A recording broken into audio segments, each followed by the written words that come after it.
ドールズフロントライン2エクシリウム。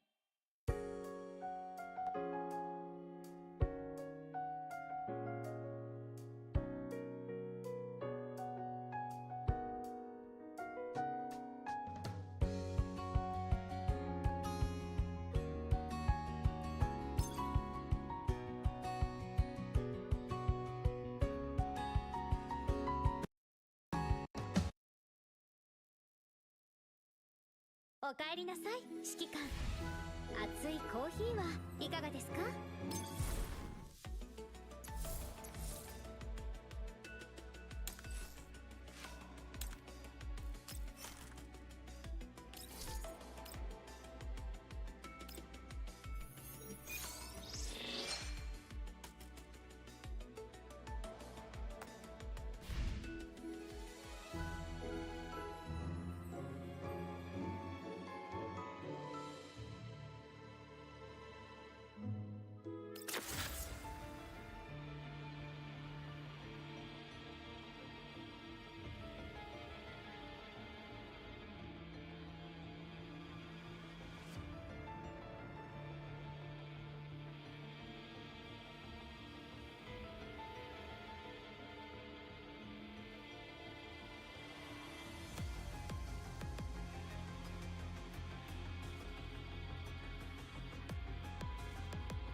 第三世代人形の修理にはお高いパーツが山ほどいる。ブージャムの組織が使えればかなりの節約になると思うけどね。ブージャムの組織がリスキーなのは認めるよ。組織が活性化すると細胞が大規模に分裂しだして異なる躯体を作り上げる。ブルースピアの形態変化はそういう仕組みだ。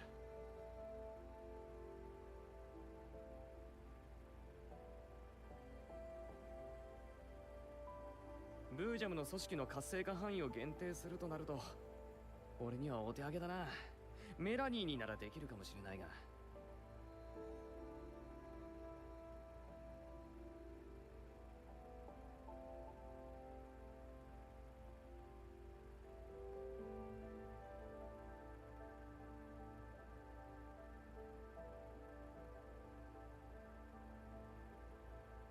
私とて次元爆弾を抱えたくはないからね。少なくともブージャムの組織の原理を解明するまでは。ブルースフィアの状況はセクスタンスとはまた異なる。ブルースフィアの制御権限はまだ変更されていないんだ。こいつが目覚めればまたしても脅威になりかねない。それどころか我々の座標を財団に知られる可能性だってある。だからって第三世代人形を修復せずにほったらかしにしろってのか？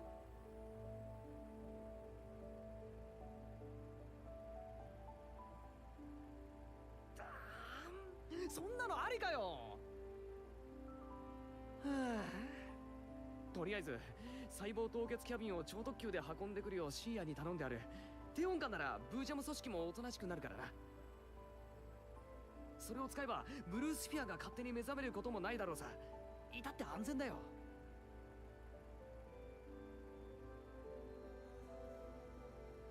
助かるよ。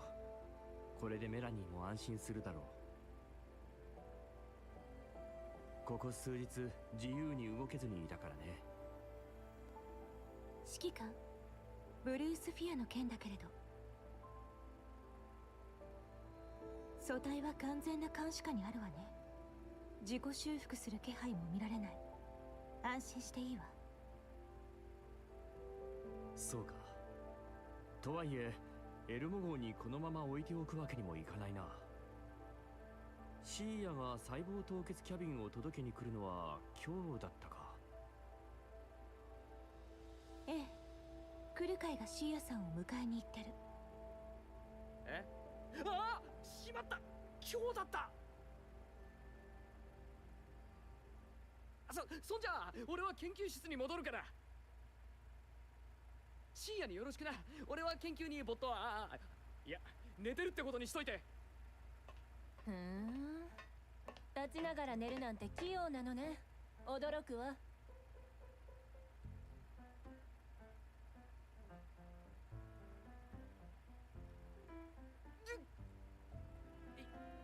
いや、これから寝ようと。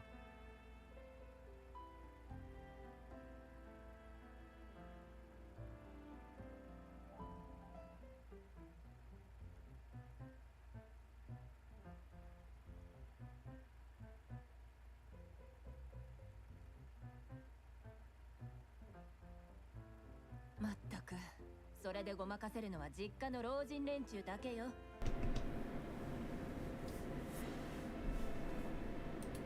あなたのことだから、どうせ第三世代人形の研究に夢中になってるでしょ。ほら、これも一族の利益のためなんだし、多少はね。Yes, they are indeed siblings, or cousins, or some... They're related somehow. Seer shoots Deer a disdainful look. Deer gives her a sheepish smile before leading her to me. お久しぶりですね。お元気そうで何よりです。勢力を率いてイエローエリアに名を轟かせ、第三世代人形の最新技術を掌握する偉大なる指揮官様。The Lord of the Yellow Zone. You know, it doesn't have a bad ring to it. 久しぶりだというのに随分とご挨拶だな。私を説得するためにベールがこれでもかと褒めちぎっていましたよ。未だかつてない最高の投資になる。このチャンスを逃したら絶対に後悔するからな。絶好のチャンスなんだ。今すぐ来てくれ。すぐにだ。Now I'm trying to figure out who Seer's voice actress is. そこで全ての業務を一旦手放し、あらゆるリソースをつぎ込んで細胞凍結キャビンを調達し、ヘリで運んできたというわけです。デール、あなた、キャビンの費用はもとよりここへ運んでくるのにどれだけの手間とお金がかかってるのか分かってるんでしょうね。I'm sure he does. そんなこと言って俺が渡したリストの他の要望は無視したくせに、細胞凍結キャビンくらいってことないだろう。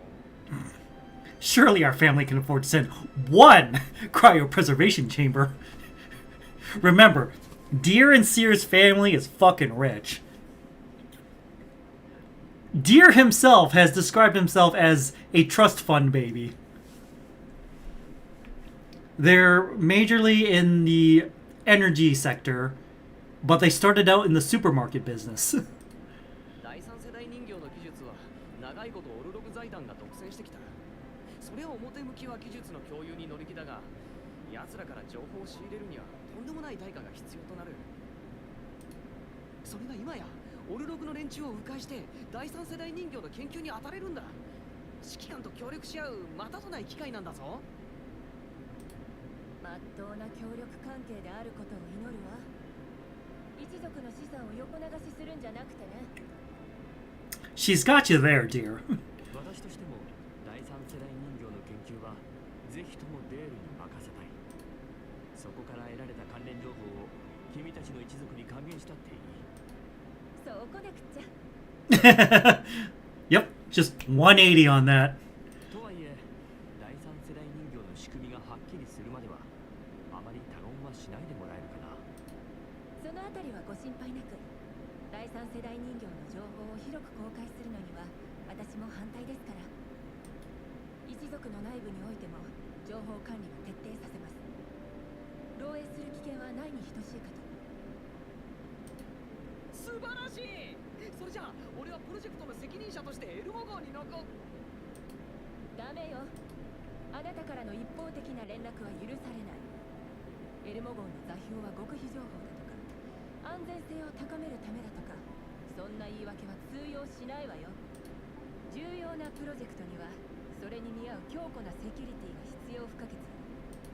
極めて安全な研究室を用意した上で、研究で得た全てのデータを私に共有すること。私の部下を研究室内に駐在させること。That's a lot of demands. それが前提条件。なんだよそれ。たかが第三世代人形の研究にそこまでするか？ Yes. Yes, there is actually. There is a need to go this far. たかが第三世代人形、そう言ったわね。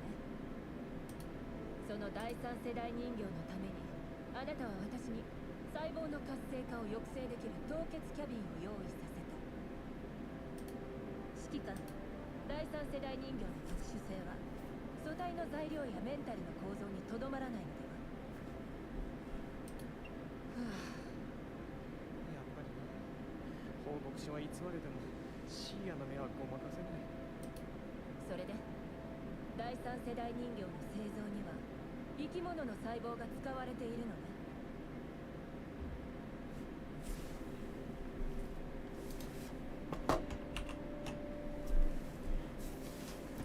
Thanks, all.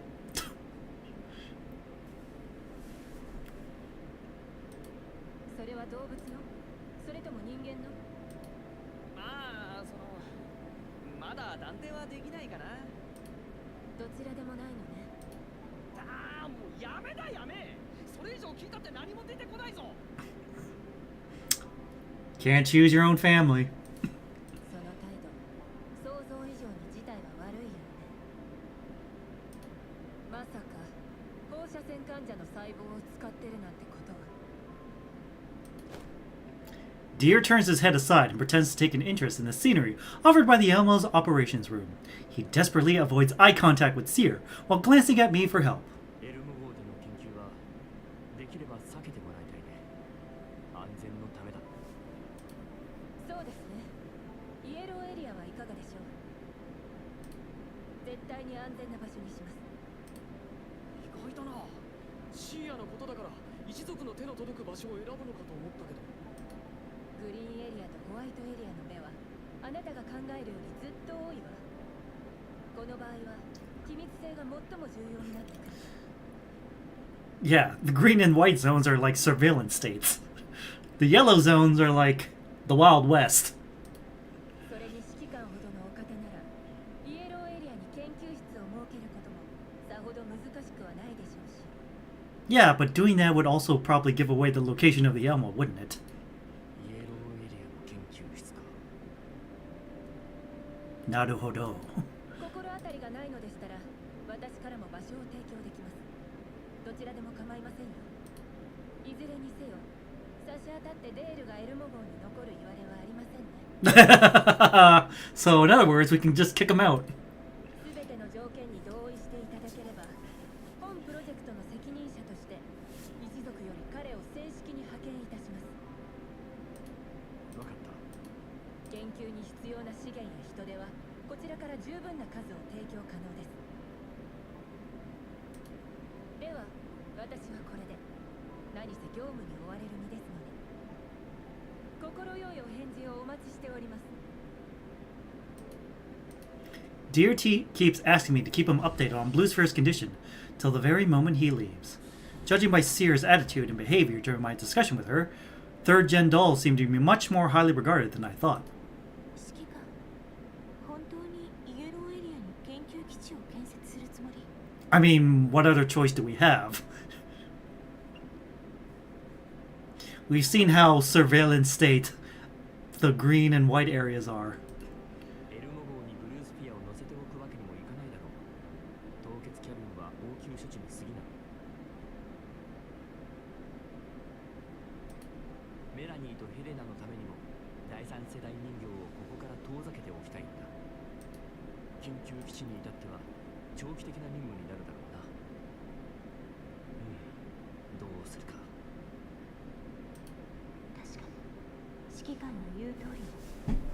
潜在的なリスクはエルモ号から排除しなくても。Groza, your lips are moving. We can hear you. メラニーはヘレナだけじゃない。指揮官にとって。 Remembering her own irregularities, Groza lowers her head in silence. あれはもしかすると予兆だった。仲間たちや指揮官を傷つけないためにもここから離れるべきなのかもしれない。重要なプロジェクトにはそれに見合う強固なセキュリティが必要不可欠。 I see where this is going. シーヤさんが人手を手配するとは言っていたけれど、万全を期して私も研究基地でブルースフィアの警備に当たるわ。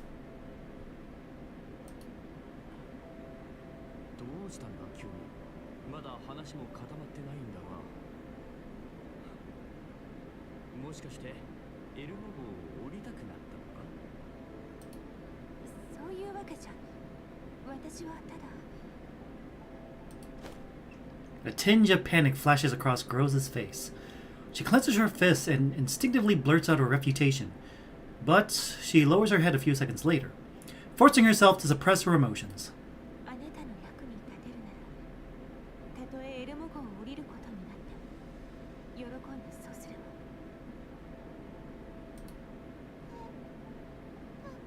隊長がエルモ号を降りる？嘘ですよね。勘違いしないで。外での長期的な警備の任務に就くだけよ。ブルースフィアの研究用にイエローエリアに基地を設けるかもしれないの。なんだ、そういうことか。もう驚かせないでくださいよ。あ、そうそう。そのブルースフィアは凍結キャビンに移し終えました。細胞の活性度はゼロに限りなく近い状態です。これなら四六時中監視してなくても良さそうですね。 Yes! You can never be too careful.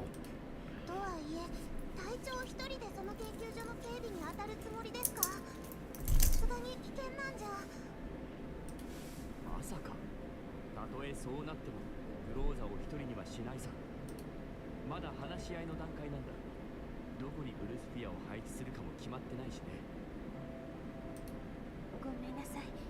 つい焦ってしまって。だけど冷凍キャビンに収められているとはいえ、あれが脅威であることに変わりはないわ。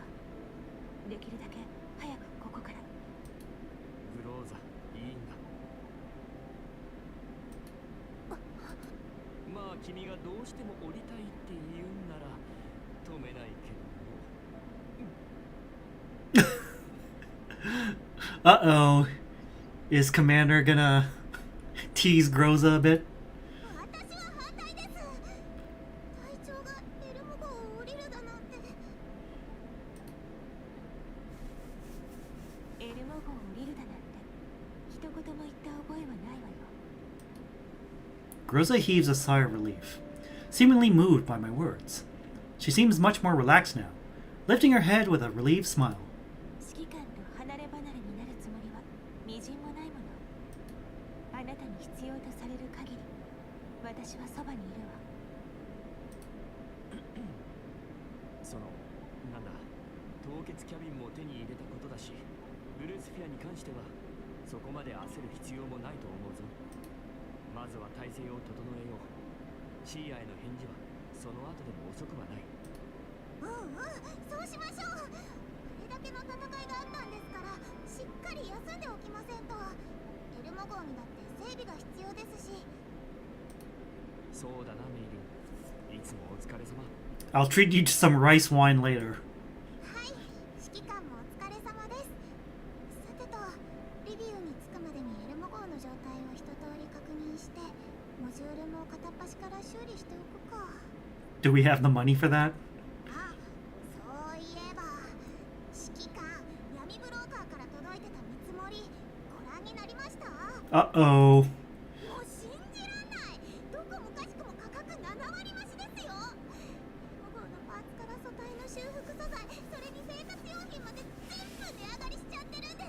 That's a massive markup. What the fuck? 元から厳しかったのに、このままじゃ日常生活にまで支障が出ちゃいます。もうずっとお酒も飲めてないよ。Our alcoholic daughter is going through withdrawal. Mei-Ling hands me the procurement list. She's written the original price and the increase in price next to the current prices of each item. Weapons, medical supplies, and tools for maintaining doll frames all bore a dramatic increase in price. And while the prices for basic necessities have only risen about 50%, it will still amount to a big sum considering our rate of consumption. Mei-Ling's long-awaited wine lies at the very bottom of the entire list. It is clear that she's cut her planned spending on food products by nearly 60% after witnessing the new prices. It is normal for there to be price differences between different underground brokers in yellow zones, and occasional price increases are nothing unusual. But now, the prices are far outside the normal range. In addition, aside from Polonitsa, who we often work with, the other underground brokers have all set exorbitant prices. A number of underground brokers have also pointed out that they don't have most of the items on our list in stock. 相変わらずポルドニッツァの品揃えは最強だな。彼女とは交渉したのかい？交渉した後の価格がそれなんです。日用品だけは5割増しに抑えてもらいました。交渉に応じてくれるだけまだマシです。安くできないかって聞いた途端、音信不通になる業者がほとんどでしたから。Damn.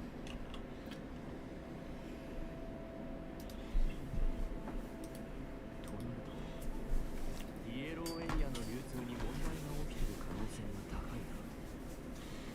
ポルドニッツァに聞いてみるか。彼女との通信を立ち上げてくれ。わかりました。おや、指揮官じゃないのさ。そろそろ連絡してくる頃だと思ったよ。このところ価格の高騰でイチャモンをつけてくる輩が絶えなくてね。Listen, we know you're not the problem. この状況はさすがにメイリン一人に任せるには酷だからな。見積もりを見たが、グリーンエリアとイエローエリアの流通に問題が起きているとしか思えないな。ごめんと、グリーンエリアからの輸送費がとんでもなく高騰しちまってね。検閲費やら道中の警備費やらなんやらで、このままじゃ商売上がったりだ。苦渋の決断ってやつさ。なるほど。オデッサでのエリート事件は聞いてるね。 Yes. ジラードグループの劣悪なワクチンで大勢が犠牲になったのを覚えてるから。あれ以来、誰もが正規品に群がるようになって、放射線病に使われるワクチン Gerard Group making defective vaccines おかげで価値はうなぎ登り。 pretends to be shocked. 正規のルートで手に入らないとなる。次に狙われるのがイエローエリアへと運び出される物だ。ここの治安はたかが知れてるからね。 What the? それにイエ That we're missing something エロ here. ーエリアに暮らす一般人にとっては、グリーンエリアから運ばれてくる薬だけが頼みの綱だ。 There's lots of text missing here. グリーンエリアの連中だけじゃない。 Uh-huh. バリア軍もかなりの数のかすめ取られてる。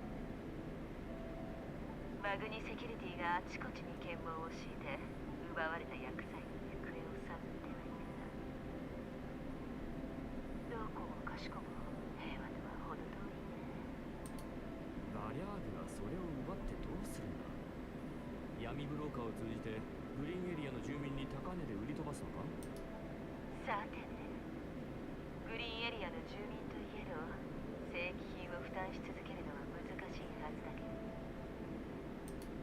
まあ他にも正規品を取り扱ってる中小企業があるにはあるが、この騒動で価格がどうなるかは神の知れてる。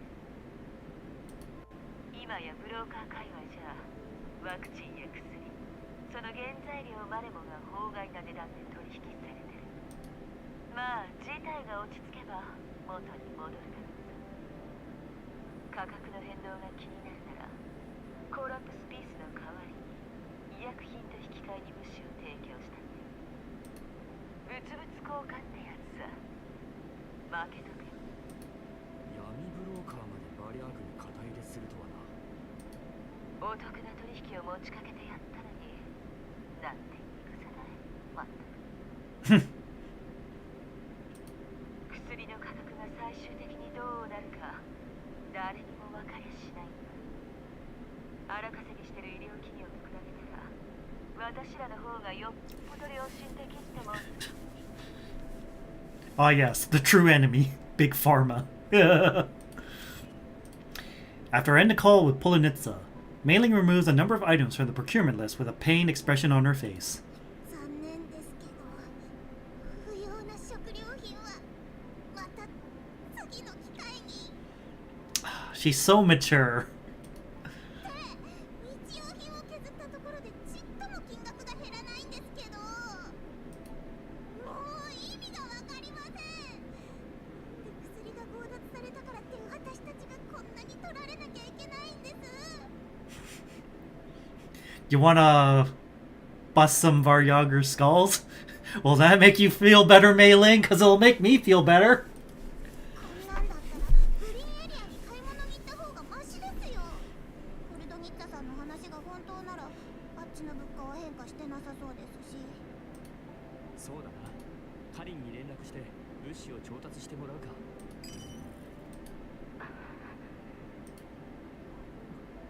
カリン。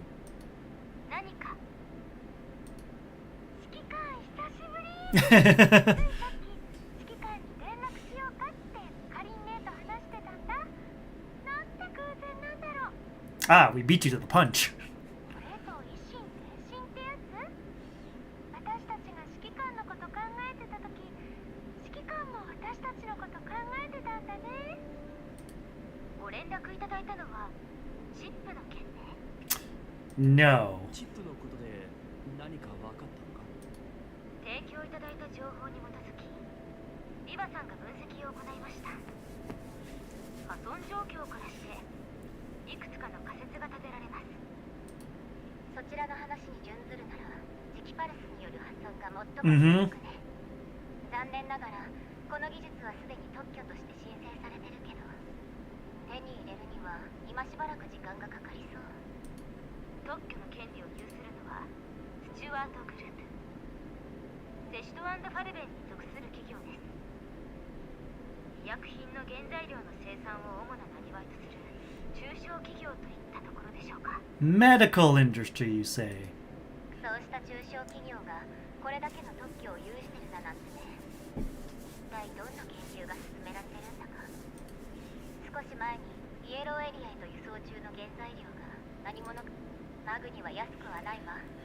しかも奪われた医薬品の捜索任務をいくつも抱えてる。 Mm-hmm. グリーンエリアの薬品企業からもお触れが出てるわね。奪われたワクチンや薬品は安全性試験を経ていないため、非正規品のご購入はおやめください。こっちも闇ブローカーが価格を大きく釣り上げてる。薬が原因でイエローエリアに運ばれる物資が厳しく検閲されてるんだそうだ。その通りです。すべては医療物資を無事に送り届けるため。今やエリアを問わず誰もが正規品を狙っていますから。うちのルートから物資を運び出そうとする連中も少なくない。おとなしく輸送の列に並んだところで拉致が開かないし、妥当っちゃ妥当だけど。それで今回は何が必要なんです？そのつもりだったんだが、さすがに今回ばかりは迷惑かもしれない。 It's like, damn, we kind of feel bad now.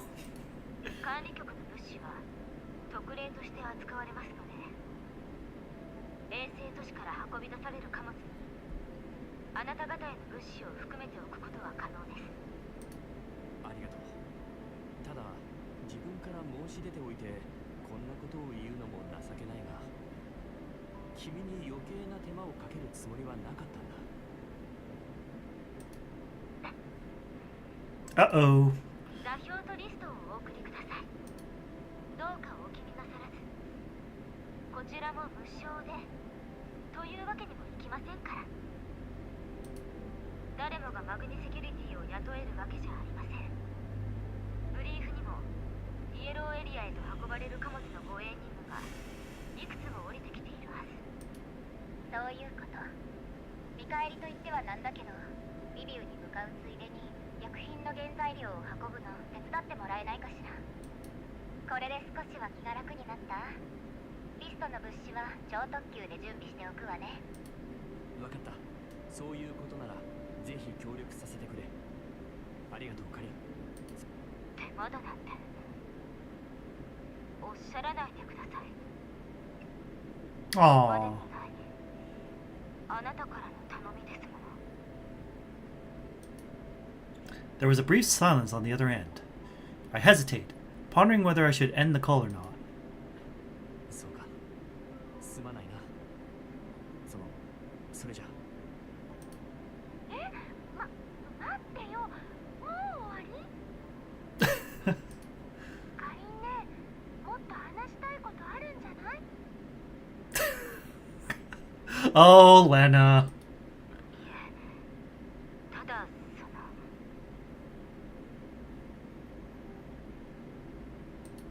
クルカイさんから聞きました。ブルースフィアとの戦いでひどく損傷したと。 You could say that. ああ、そのことか。心配するな。私はピンピンしてるし、人形たちもメイリンが修復に当たってる。そうでしたか。指揮官、たまには連絡してよね。いつでも歓迎するからさ。 As soon as the call ends, Lenna starts complaining with her fists clenched in the middle of Kalina's office. カリンメって何それ？クローザさんのことを聞くんじゃなかったの？この間の敵、絶対にグローザさんと関係あったよ。グローザさんを疑ってるわけじゃないけどさ、やっぱり指揮官には早めに伝えておいた方が。指揮官とグローザの関係に気を使ってるんじゃない？さっきの通信中もグローザさんは指令室にずっといたわけだし、そんな話したら不要な疑いが生じかねないでしょ。私たちが遭遇した個体とエルモ号のグローザはおそらく別人でしょうね。The Groza we encountered is not the same Groza we know from the commander's team. Oh yeah, we're definitely missing a lot of context. そもそも忠告しようにも情報がなさすぎるんです。真相がはっきりするまでは警察には動くべきではないかと。はいはい、僕どうしたの？やけに不機嫌じゃない。別にただ慣れないだけ。カリン姉も404のみんなもなんか変わっちゃったよね。そう？そうだよ。全然違うもん。それよ。二人とも昔とは立場も違うし、考えなきゃいけないことも増えたから仕方ないんだろうけど。はあ、政治ってなんてめんどくさいんだろう。 So true, Lenna. でもさ、たまには本音で話すのも大事だろ。言いたいことがあるならはっきり言わないと。レナ、あんたはずっとそのままでいなさい。言いたいこと。 Watching Lenna playfully banter and goof around with Leva, Kalina can't help but think back on the past decade since the commander's self-exile. The commander's adjutant is now Groza. There's so much that she wants to ask him about, yet each and every word of hers always gets caught and fails to escape her lips whenever she tries to utter them.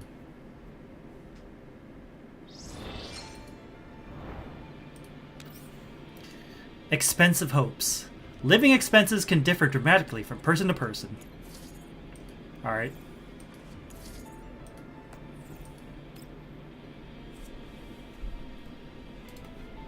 Finally, some combat.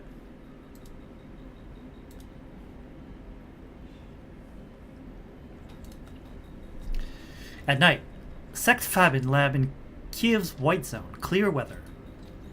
A brand new frame is constructed at the quickest speed possible and sent to this lab. Cocoon is standing next to Blue Sphere's frame. Oh, I clicked too fast. Cocoon is standing next to Blue Sphere's frame in a wide and empty lab. She downloads Blue Sphere's neural cloud backup from the cloud into her new frame. Blue Sphere's eyes spring open soon after. She looks around, seemingly confused as to why she suddenly arrived at this location. おかえりなさい、ブルースフィア。任務は残念ながら任務に当たるまでのメンタルバックアップしか残されていない。あなたに何があったのかは破壊された直前に送られてきた情報から推測するしかなさそう。あの調査隊に私の素体が破壊されるなどありえません。ええ、そうね。あなたが遭遇したのはハイド404と調査隊じゃない。相手はあなたに次回プログラムを起動させたばかりか、おそらく破壊された素体を回収してる。チップはまだ敵の手中にあります。大丈夫。磁気パルスでデータを壊してあるから。さすがはブルースフィアね。あなたのメンタルも完全に沈黙しているし、情報が漏れる心配はないわ。最後に情報が送られてきた座標を処理部隊が調べたけれど、あなたの素体は見つからなかった。襲撃、何はともあれ、新しい素体を用意したから、今度は慎重にね。てっきり叱られるものかと思ったけれど、あなたには上も案外優しいのね。任務はまだ終わっていません。全情報をご提供いただければ引き続き対処いたします。任務は失敗よ。これ以上追う必要はないわ。あなたには次の仕事が用意されている。達成していないのなら失敗したとは言えません。私の足取りをご共有願います。チップと素体は必ず取り戻してご覧に入れます。そう簡単にはいかないわ。処理部隊が後始末を終えてるんだもの。手元に残っているのは敵とおぼしき者の画像といくつかの座標だけ。それで十分です。旗をつけてしまえば懸念もなくなります。いいわ。あなたの思うようになさい。次の仕事に関してはこちらで取りなしておくから。いいえ、通常業務には差し支えありません。あなた様ならば私が2つの任務を同時に進められるよう手配なさるのも難しくはないはずでしょう。 So how much later is this after Deep Oblivion? そう言ってもらえて嬉しいわ。だけどあなたには財団の幹部の警護に当たってほしいの。イエローエリアに赴くのは少々難しそうね。任務の内容は幹部の警護。私の知る限りホワイトエリアやグリーンエリアに私たちを引き合いに出すほどの危険は存在しないはずですが。そうね。だけど幹部自身にとっては自分の命が何よりも大切でしょ。それにとんでもない危険に遭遇しないとも限らないわよ。例えば自家用ヘリが故障しただとか、複雑な交通事故に見舞われたとか、別荘のプール脇のタイルが緩んでる可能性だってあるわ。そんな時誰もそばにいないよりかは死を免れる確率が大きく上がるでしょう。お言葉ですが、私はそうしたごく平凡な任務に興味はありません。戦場での任務に当たらせてください。それがいいわ。あとはこちらでうまくやっておくから。 Cocoon gives off a smile fraught with meaning. She plays with her hair, curling a lock of long hair around her index finger with a gentle grace. ごく平凡な任務だと思ったら大間違い。彼らはもう動いてる。さて、次は誰の手に渡るのかしら。The ops room aboard the Elmo. 指揮官、フルカイさんたちが輸送する原材料を持ち帰ってきました。やっと終わった。疲れた。起きなさい。物資をまだ運び終えてないわよ。戦ってすらいないくせによくもグースが濡れたものね。半日も運転手やったんだから少しは寝かせてよ。てかなんでグリーンエリアから出るってだけであんなに取り調べが厳しいのさ。カリーナさんは検査を見逃してもらえるって言ってたのに、一体どうなってんの？最近イエローエリアへと運び出される薬が狙われているようだからね。検査員によっては出どころに関わらず医薬品を徹底的に調べているんだろう。カリンが用意してくれた物資はどうだ？そちらも問題なくと言いたいところですが、日用品が一部没収されています。Krolik and Nemesis arrive at the ops room with a few boxes as we spoke. One by one, Mailing verifies their contents against their list. この枕を、うわ、それ私の大事な安眠枕。汚さないでよね。分かってますって。あ、待って、これ私のお酒。なんで枕の中に？ちょっと待った。リストにはサンダースって書いたはずなのに。残りはすべて通行料として没収されたわ。え？3箱全部？ Wow, greedy bastards! ええ、そのおかげで他の日用品は検査を免れたけど、徹底的に調べられたのは医薬品の原材料だけよ。Poor Mailing. 特別な通行許可が用意されてたのに完全に無駄だったわね。検査の担当がマグニなのは不幸中の幸いね。通りでイエローエリアの物資が高騰するわけです。グリーンエリアから持ち出すのがそんなに困難だったなんて。いつになったら値段が元通りになるんだろう。 I feel like some of the subtitles are a little off. Like, the timing. しばらくはこの状態が続くだろうね。ええ、ワクチンとその原材料なんて特に一般人にはとてもじゃないけど手が出せないでしょうね。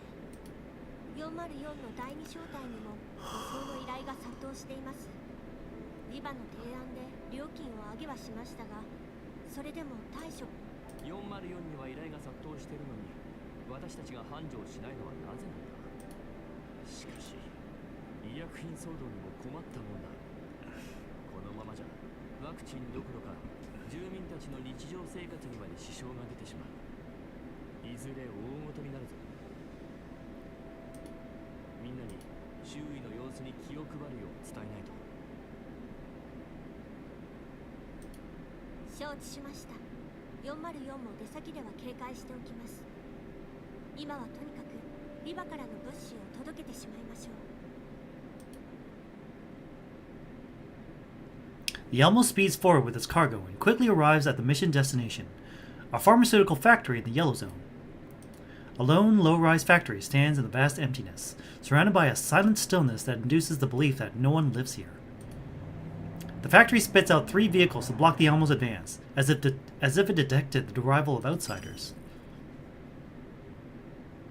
何者だ？賞金ハンター協会のものだ。依頼された通り、ワクチンの原材料を届けに来た。やっと来たか。待ちくたびれたぜ。そこに置きな。運ぶのはこっちにある。ここに置くのか。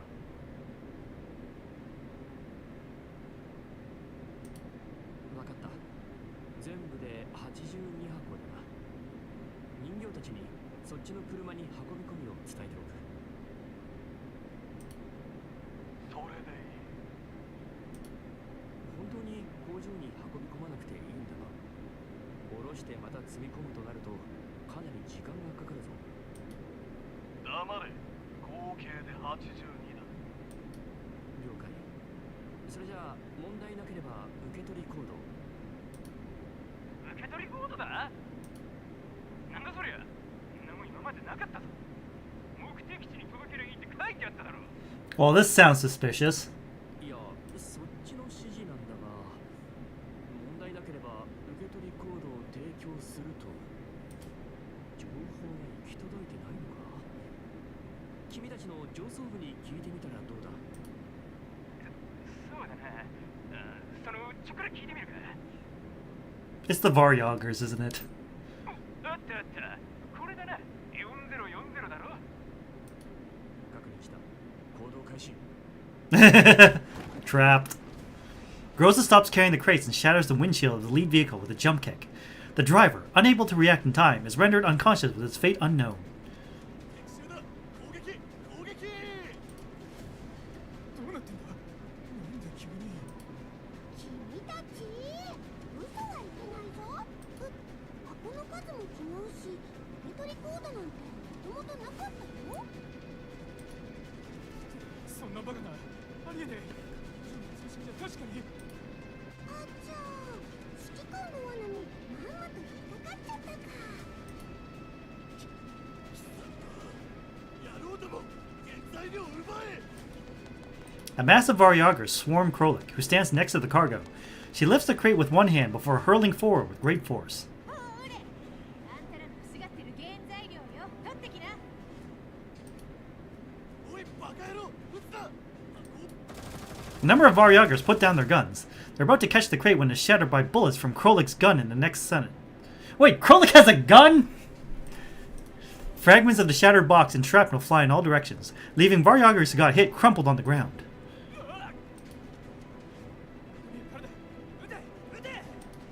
戦闘車両に薬はないわね。キャロリック、レプリ、他の車両を確認して。ねえねえ、バリアグの人、前に奪った薬とかってどこに置いたか覚えてる？俺たちの薬が目当てだ。行け、やっちまえ。漆黒の鶴がこの地へとはびこり、絶叫の歌。 Your time's up, buddy! 工場にも敵が残ってる。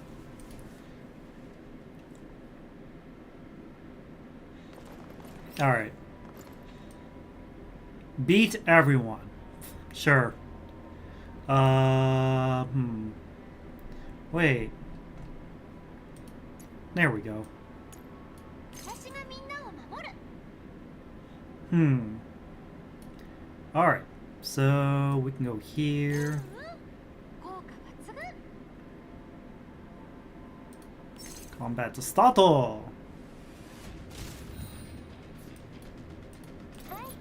チケタ、 Do this. これでいいかな。 Yeah, I still have to do the celebration thing. Beat up the big robot. With a burn team this time. Yesterday was electric. This time it's burn.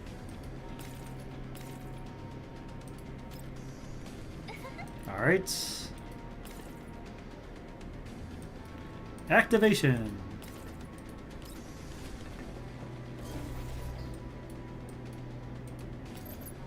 Bye.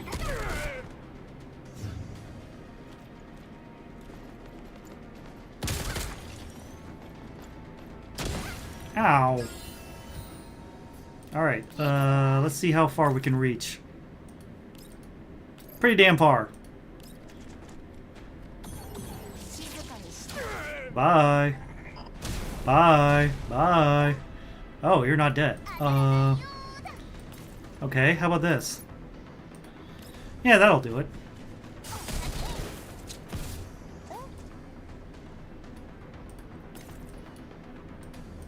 Oh, what's that? You're at a wall? Too bad.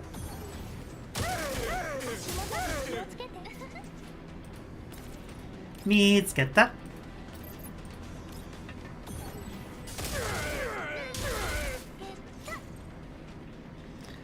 We rout the Varyagers who, in their naivety, attempt to rob us of the raw materials. I do not order Groza to pursue them right away. Instead, I ask Mei Ling to remain on board the Elmo to keep track of where they retreated to. Groza's team enters the pharmaceutical factory listed as our mission's destination, but finds the spacious factory devoid of human presence. 誰もいないや。ここって全部機械さんが薬を作ってたの？救急箱を使わずに済むならそれに越したことはないんですけど。指揮官、工場内に人間が負傷した痕跡はないわ。 Huh, okay, that's kind of weird. おそらく連中はここのセキュリティシステムを乗っ取って工場を占領して Man, the Varyagers are getting smarter. どの生産ラインも一時停止してるし、作り終えた医薬品も見当たらない。バリアーグがここから運び出した可能性もあるけれど。 The spacious factory gets more eerie by the minute. Groza spends a long time searching, but does not even find any daily necessities that would have indicated prior human presence. とりあえず依頼主の指示通り原材料を指定のベルトコンベアに乗せておこう。こんだけでかい工場のセキュリティがこの程度とはね。襲えって言ってるようなもんじゃない。あれれ、急にベルトコンベアが動き出しましたよ。すごい。多分だけど原材料がここに乗ったら動くようにプログラミングされてるんだと思う。すごいなあ。この工場を作った人ってもしかして天才？ここの機械の作り、どこか見覚えがあるわ。 Uh-oh. 細かく。Kukai walks along the production line. Suddenly, alarms start blaring throughout the factory. 原材料を確認できました。関係者以外は速やかに工場を離れてください。うわあ、びっくりしたな。もう何もしてないのに追い出すなんてひどい。繰り返します。関係者以外は速やかに工場を離れてください。勝手に動き出したんだね。何者かがずっと監視していたのに。指揮官、セキュリティシステムから相手をあぶり出しますか？いや、その必要はない。それよりもさっきの連中が逃げ帰った先をメールに特定させてある。 The Elmo drives through the yellow zone, following the defeated Varyagar remnants at a considerably long distance. According to intel we gathered by listening in on their communications, these remnants are heading to their base. Their comms channel suddenly erupts with the sound of explosions, followed by panic calls for reinforcements.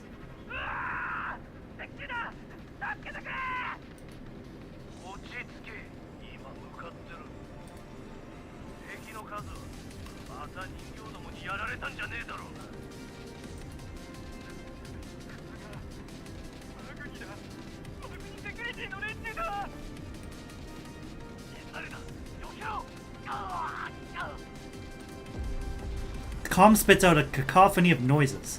The missile hits the ground, overturning the Varyagar's vehicles in a loud explosion.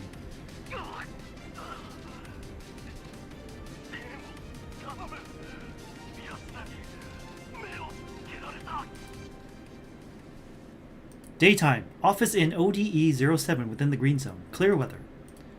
After receiving intel from the commander on the rising prices of illegal yellow zone vaccines and the widespread stealing of pharmaceutical materials, Kalina launches investigations into those matters right away. Consulting with Pavel on the aforementioned matters, Kalina unexpectedly learns that he is ineligible for a vaccination, and thus she uses Nomva's authority to secure a vaccination slot for Pavel. ワクチンが手配できました。こちらの証書があれば指定の場所で接種が可能です。ありがとうございます、カリーナさんち。その費用はいかほどで？ご心配なく。大した額ではありませんよ。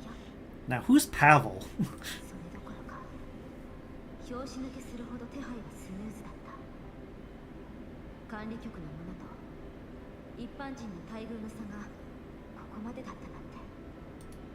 そうでしたか。よかっ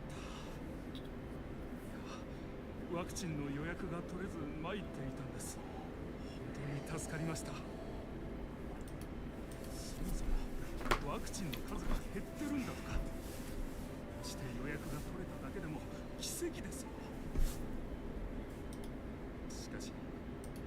滑らせただけのつもりが結局カリーナ参事のお手を煩わせてしまいましたな。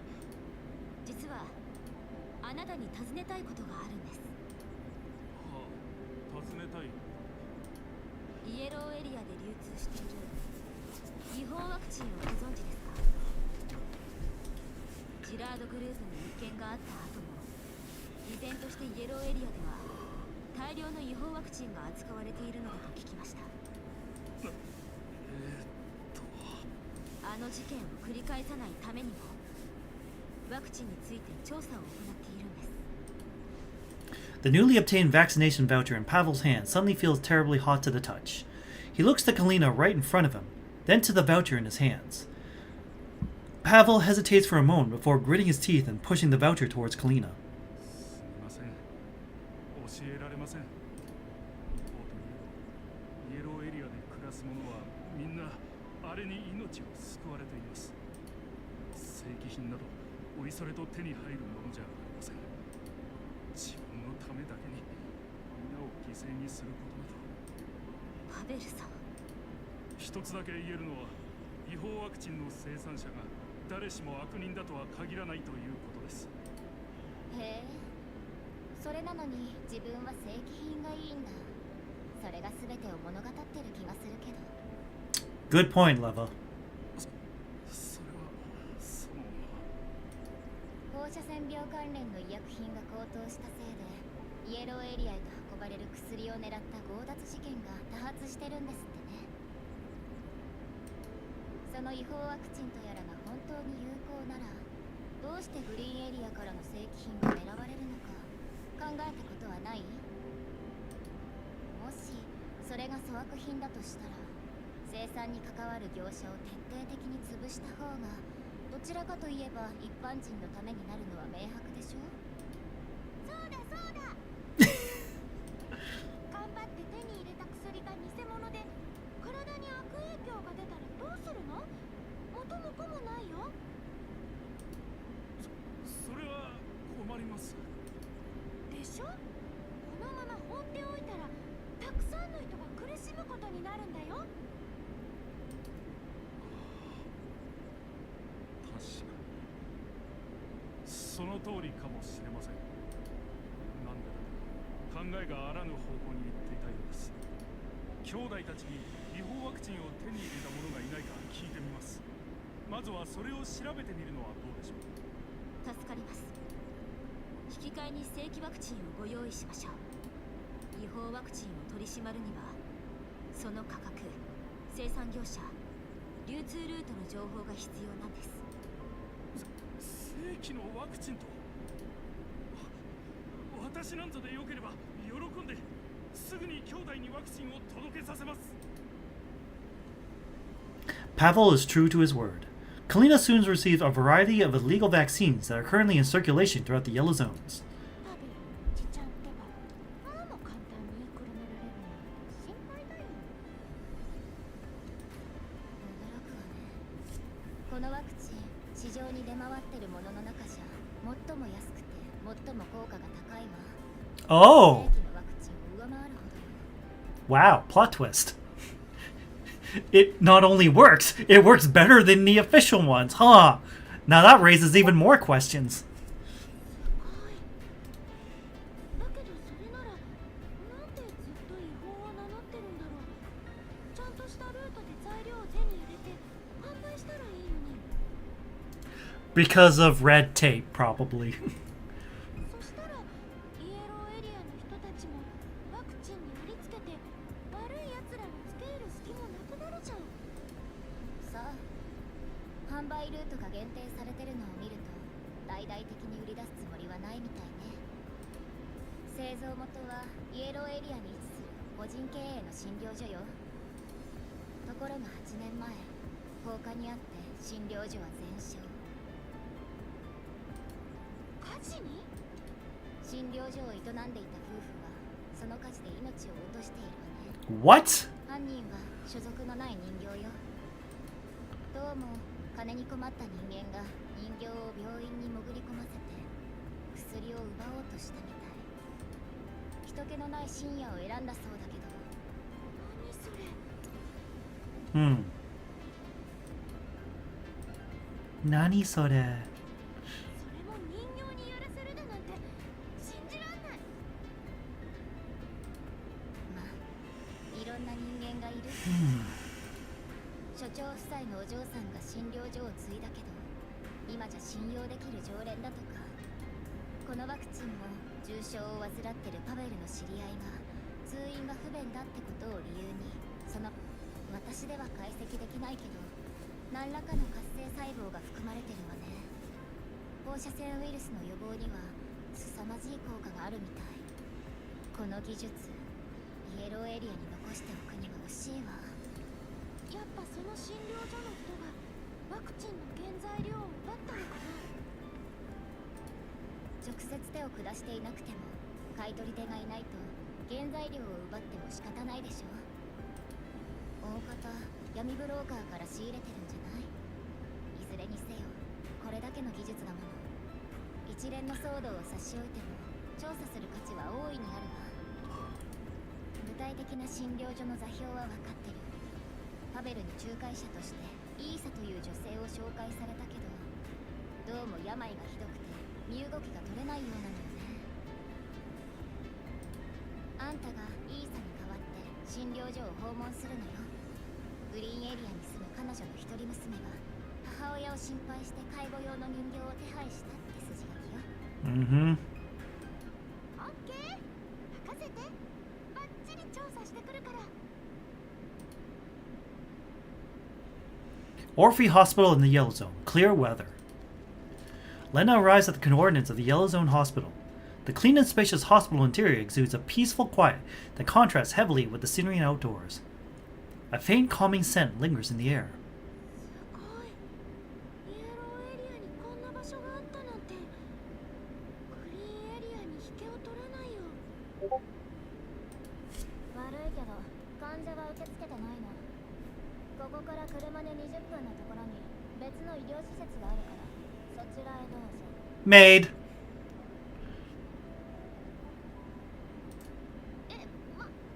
ってよ。まだ何も。見ないかね。ここで理由を並べ立てたって無駄だから。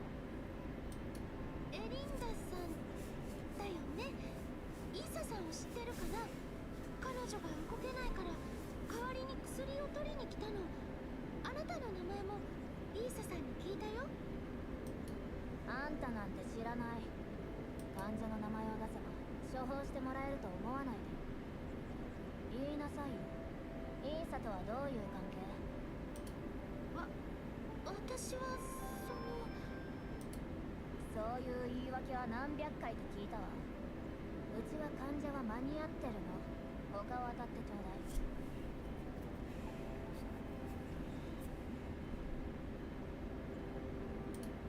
待って、せめて話を聞いて。うるさいな。何度も言わせないで。薬が必要なら本人を連れてこいって言ってんの。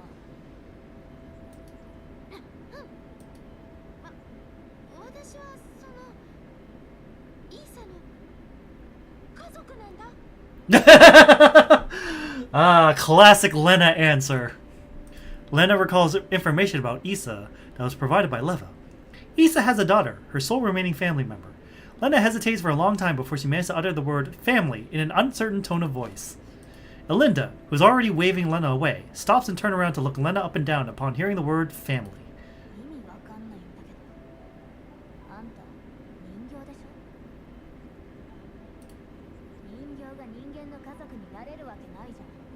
どこまで行っても道具でしかないんだから。どこの誰だか知らないけど、あんた人間に騙されてるんじゃない？指揮官は家族だって思ってくれてるもん。じゃなくて、その言い草はないんじゃない？まあ気持ちは理解できなくもないけど。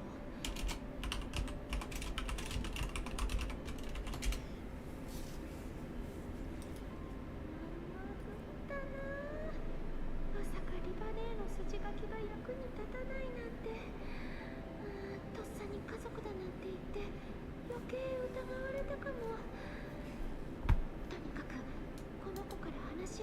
してきっかけをつかまなくちゃ。確かにほとんどの人間は人形を道具としか思ってないだろうけど、中にはそうじゃない人だっているよ。人形のことを家族だって思ってくれて、まるで本当の人間みたいに接してくれる人はちゃんといるもん。Lenna accidentally blurts out the word commander in conversation. The young girl stares at Lenna expressionlessly. Just as Lenna starts to question her own acting, worried that she might have given herself away, Elinda unexpectedly gives her a subtle smile, nodding in agreement.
ダメなものはダメ。ここの決まりは絶対よ。それともここでそんな風にごね続けた患者の知り合いたちがどうなったか知りたい？イーサを連れてきたらあんたも家族だってことに免じて医者に会わせてあげる。 Elinda has already typed out Lady Isa's contact during their conversation. Isa finally takes the call after a long wait. A large hood obscures most of her face. Elinda subconsciously makes a upon seeing how Isa is dressed. An expression of disapproval emerges.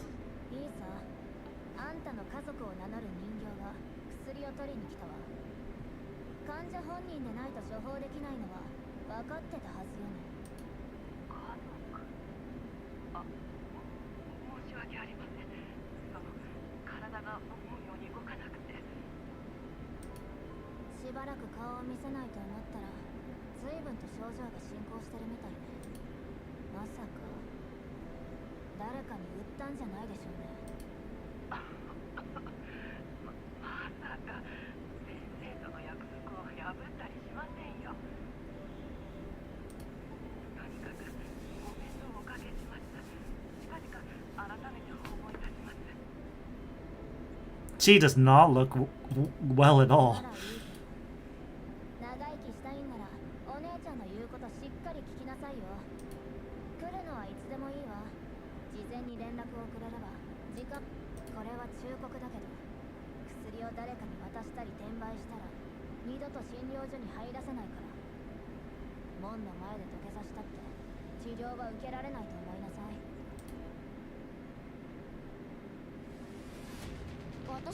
What a long combat chapter. The combat itself wasn't the issue.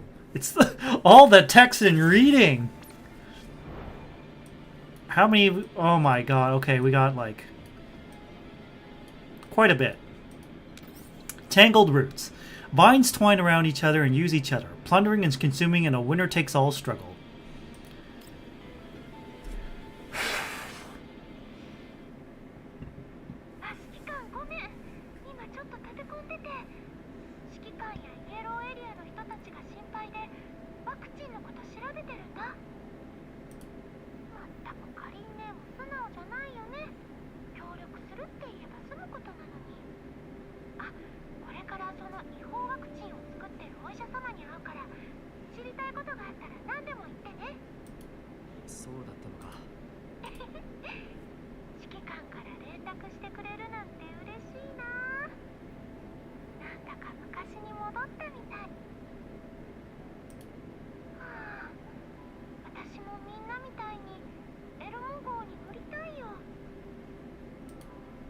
フィンでのことをよく思い出すんだ。あの時は404もみんな一緒でさ。今だって404として活動しているんだろ。そうだけど、リバ姉は管理局の仕事で忙しいから一緒にいられる時間も減っちゃったし、クルカイやニシティたちも任務で毎日大変そうだし。それだけじゃない。カリン姉やロベラやベクター、ウェルロットだってみんなちゃんと前に進んでる。それに指揮官だって。指揮官、ずっと元気でいてね。どんなに忙しくてもちゃんと休むんだよ。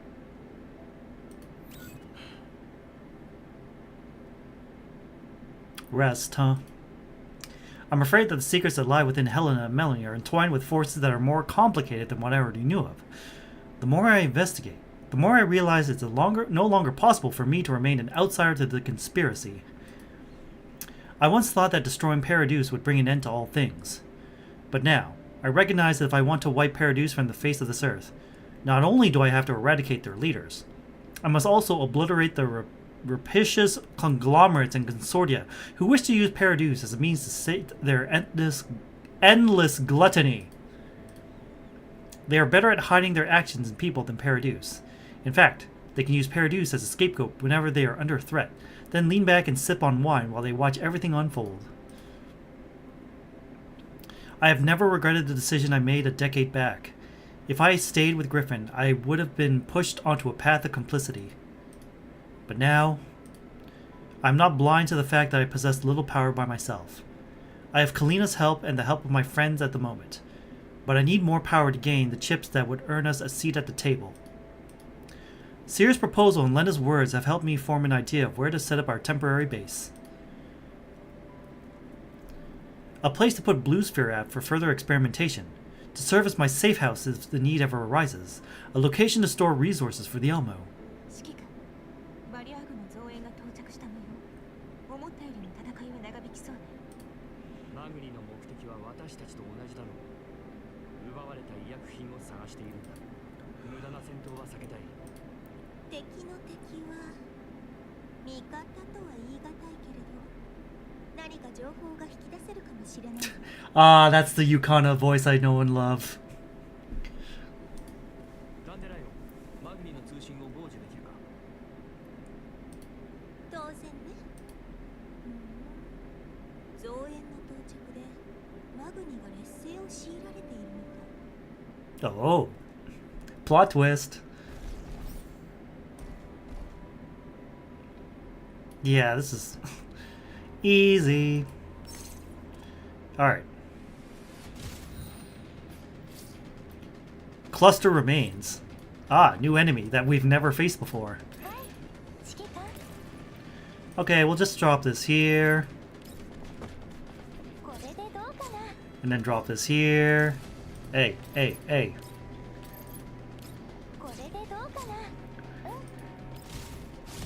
Boom. Boom. That was cool. Alright, that doesn't do... Well, this opens up the barriers, but... Alright, we got a path forward. Wow, you guys are weak.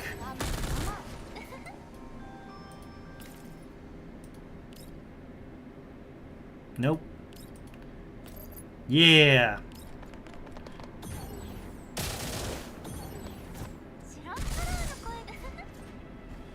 Alright, that's it.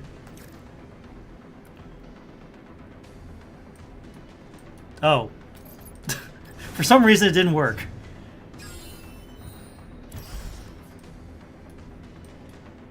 Heroic is an option. However, I want to finish the story ASAP. There's only so many hours in the night.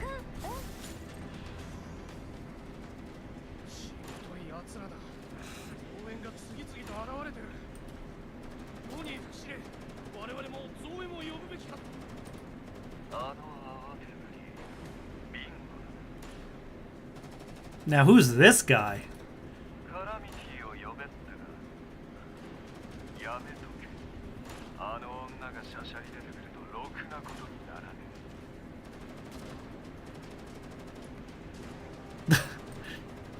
え。ですが、カラミティにはこれまで Calamity. Omen. それにここを連中に任せれば私たちは任務に専念できます。バリアーグの拠点には必ず奪われた薬の原材料があるはずです。まあいいだろう。薬の奪還が最優先だしな、ここで功績を上げるよ。なるほど。さすが司令。第二小隊に敵を引きつけさせて、俺たちが声を上げなくとも奴らが増援を呼ぶな。隊長、増援はまだですか。主力部隊がバリアーグの巣の調査に向かった。どうにかやろう。怪我を独り占めする気だな。カラミティを呼べ。あいつらが手を抜いたせいでこっちは包囲されてんだ。 Green Zone. Lenteen's office at Mongi Security, Clearweather. As a company that maintains friendly relations with the conglomerate, Mongi Security enjoys an enviable income stream. Their soldiers receive medical services far surpassing what those in normal PMC would get upon retirement, and an even better package that fully covers all medical needs during employment. Mongi Security is considered top tier among Green Zone companies in terms of their offices. Even mid-level employees have independent private spaces equipped with a whole range of recreational installations. Lenteen lies on the sofa in her office, scrolling through the task list with boredom, apparent on her face. Someone knocks on her office door. 副司令、新たな救援要請が来てます。第二小隊からです。正式な要請か。でなければ放っておけ。要請の仕方もわからんやからにはいい薬だ。それがどうもバリアーグと交戦しているようで、このままだと全滅するんだとか。残念か。確か第二小隊はロニーが率いていた。あれだけ部下をやって結局切り捨てられるとはな。ええ、全く驚きですよ。あの男、ホワイトエリアの担当じゃ。普段は要人のボディーガードについてるイメージでしたけど、財団の上層部の親戚だってのは本当ですか。いつからお前は情報通になったんだ。どれも社内の他愛ない噂です。グリフィンが再編成された時、俺たちに働き口を見つけてくれたのは。Oh, so some of these guys are from Griffin. And she's probably from Griffin too. Well, we kind of knew that because apparently she's very acquainted with the commander.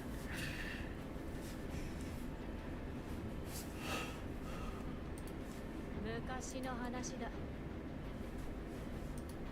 あの一件がなければ、副司令も今頃グリフィンで最強の指揮官になっていたでしょうね。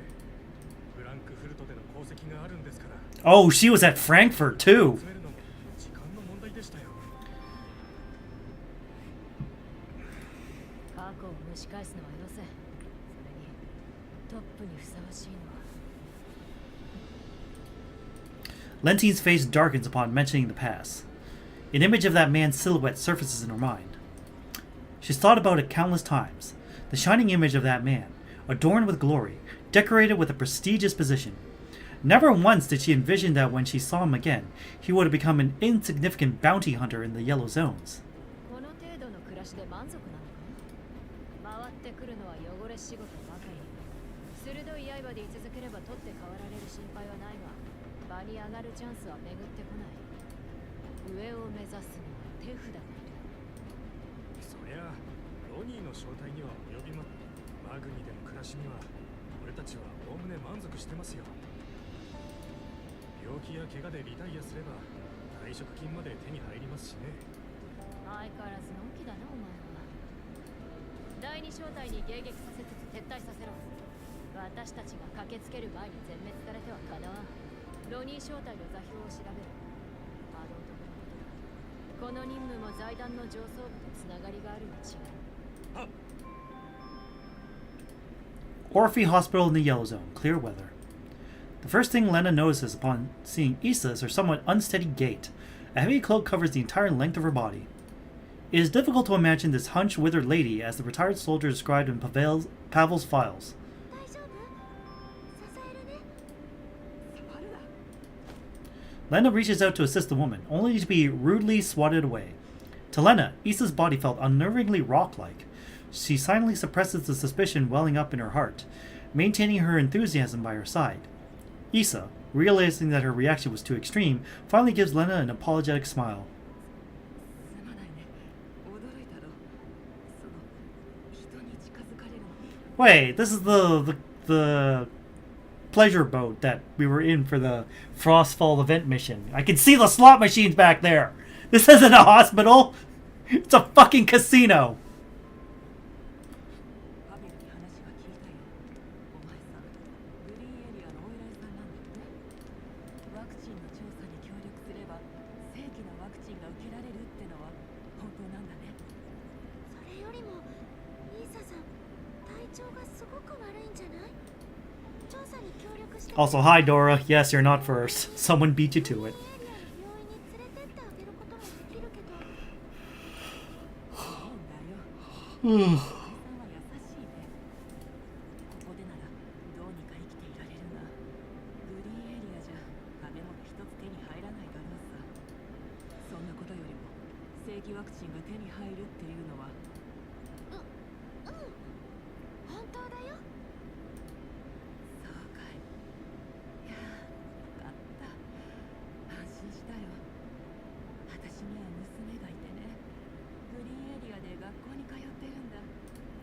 私はほら、もう無くばくもない命だろ。ありったけの金でどうにか娘を幸せにしてやりたい。それだけが心残りでね。パベルが約束したのさ。私が死んだら娘の面倒を見てくれるって。なあ、頼むよ。調査には何だって協力するから。そんなきちんとした治療を受ければお嬢さんのそばにいてあげることだってできるのに。お金のことなら私が何とかするから。人形も捨てたもんじゃないね。気持ちは嬉しいけど、私はもう手遅れさ。今日まで生きてこれたのは全部オルフィア先生のおかげだよ。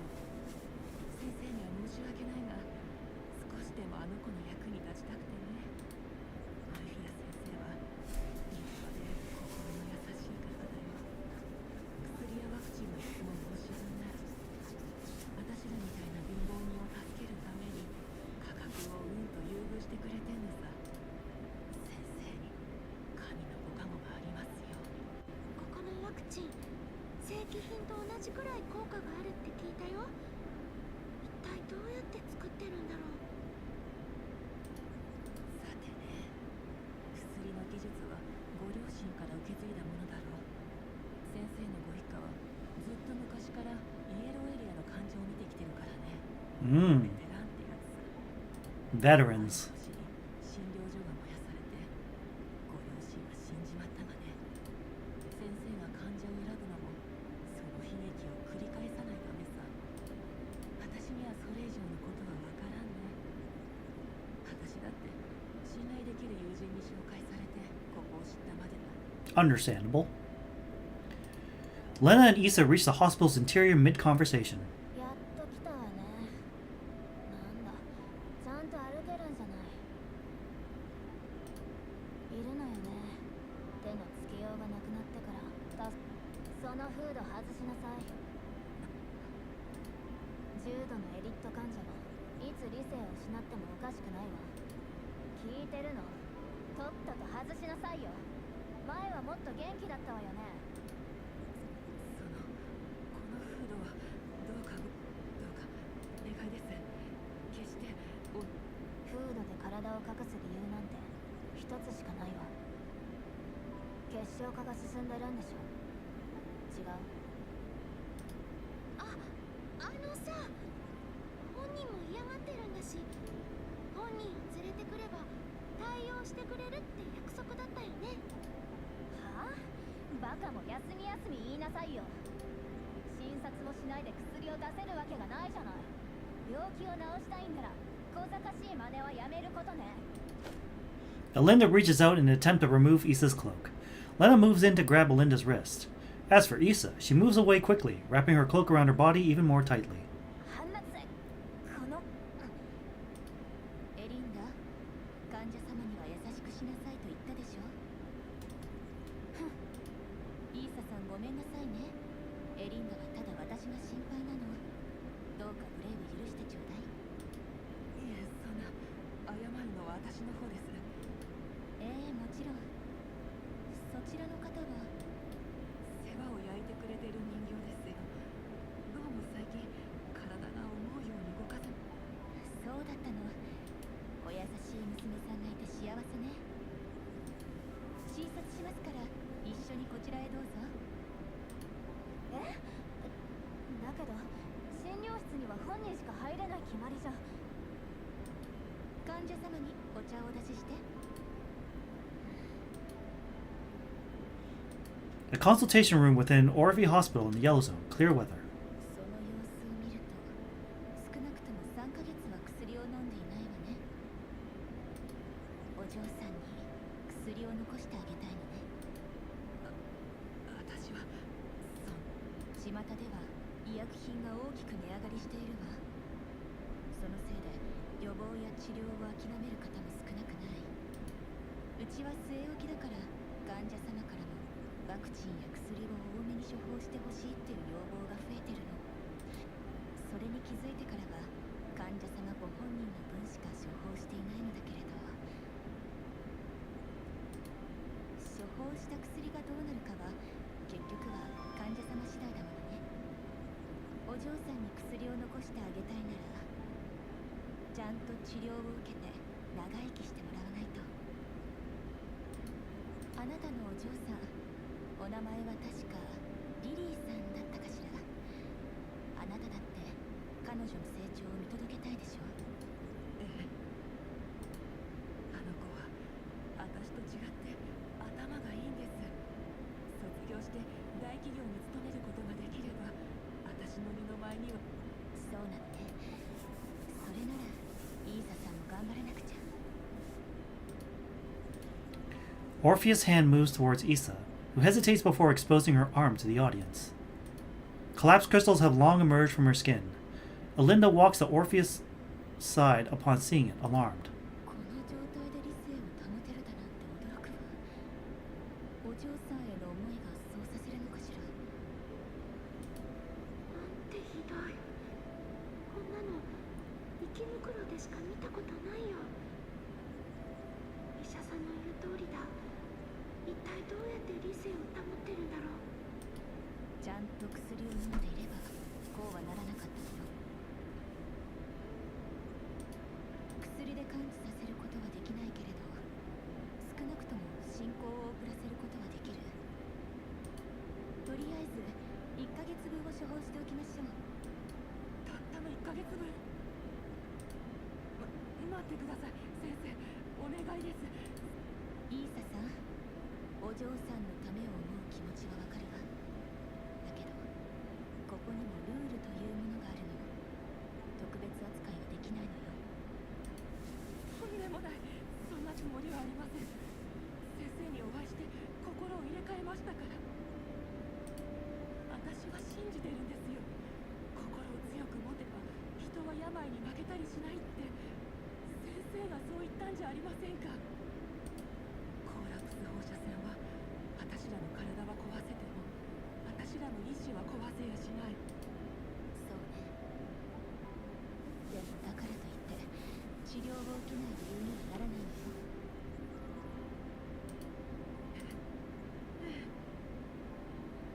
先生はロックフェラーという男をご存知ですか。あいつは私なんかよりもずっと悪いんです。それなのにまだ生きている。あの男の強い意志に神が応えたんですよ。Uh-oh. すべてをイモール様に捧げよ。主よ、憐れみを賜ればあらゆる病は癒され。 She's part of Paradise. まさかあなたまでパラデウスに傾倒していただなん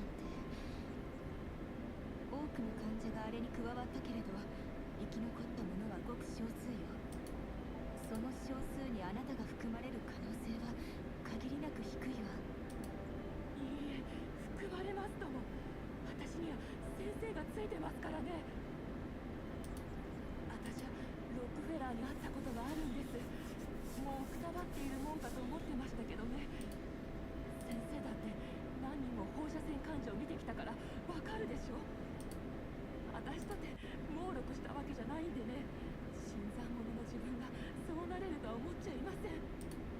だけど先生の薬と神のご加護があれば娘が卒業するまでは生きていられるんじゃないかって。そうさ、生き残る。絶対に生き残ってみせる。先生、薬をくれ。私は生き残ってみせますとも。ロックフェラーだってそう言っていた。私の強い意志になら神はきっと応えてくださると。 Issa's eyes fill with crazed fervor. The collapsed crystals on her grow by several inches all of a sudden, her hunched body emitting eerie noises from the crystals pushing into each other. As her voice grows louder, her utterings become increasingly slurred. Issa staggers towards Orphea. Alinda stands in front of Orphea, shielding her with her body as she pulls the trigger, firing at Issa without hesitation. Lenna lunges at Issa, forcing her to the ground. The bullet whizzes past the two, leaving a hole some distance away. 私は特別だからね。神はきっと私を助けてくれる。絶対に。お姉ちゃん、こいつもうダメみたい。いいえ、手術の準備を。彼女に緊急治療を施すわよ。それと、そこのあなた、さっきはありがとう。悪いけれど、そのまま彼女を取り押さえておいてくれる？お姉ちゃんってば。An unknown yet gentle piece of music has started playing in the consultation room at some point. Orphea crouches gently, staring at Issa who still thrashes around under Lenna's hold. Eyes vacant, Issa still mutters something under her breath. Rough gasps are emitted from her parched throat as she attempts to break free. イーサさん、あなたの大切な人を思い出して。リリーを覚えてる？リリー。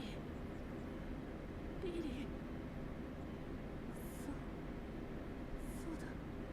生きなきゃ。生き残らなきゃ。 The operating room lights turn on. Alinda pushes Issa into the operating room, said patient bound by straps restraining her entire body. Lenna finds a safe location to make a call. 指揮官、リバネ、聞こえる？大変なことになっちゃった。仲介者のイーサさん、パラデウスに入信してたみたい。診療所でいきなり興奮して暴れ出したの。まさかここでパラデウスの名前が出てくるなんてびっくりだよ。放射線状患者がパラデウス。まあ、想定内ではあるけどね。この状況が続けば、イエローエリアのエリート患者は増える一方よ。なんだか初めからパラデウスに仕組まれてるような気がしてきた。あいつらを徹底的に潰すことなんて本当にできるのかな。最悪だ。パラデウスに助けを求めた者は例外なく人体実験に使われる。かといってパラデウスの拠点を潰したところで意味はないでしょうね。ああ、奴らの虚言を根底から覆すほどの出来事でもなければ。あ、いいこと思いついちゃった。パラデウスが人を救うのは嘘っぱちだって証明できればいいんだよね。 I recall the existence of fully immune individuals. Radiation sickness might not be incurable, but fully immune individuals must never be sacrificed in a bid to find a solution. In the green zones, medical conglomerates extort wealth from normal people via their expensive vaccines. Outside the green zones, countless sufferers who cannot afford treatment willingly become followers of Paradeus in pursuit of the tiniest chance of survival. レナの推測もバカにできないわね。前回のワクチンの試験と今回の医薬品の高騰には関連があるとしか思えない。同感だ。調査を続ける必要があるんだ。私が強かった？あなたの采配のおかげよ。 Yeah, look at these pictures. The snipe and the clam. An invisible hand controls the entire situation. Flyer. Oh no, you can fly. I'm so scared. Ooh. I gotta say though, Dr. Orphea, quite the cutie. So prim, so proper, such a gentle aura. She makes an excellent doctor.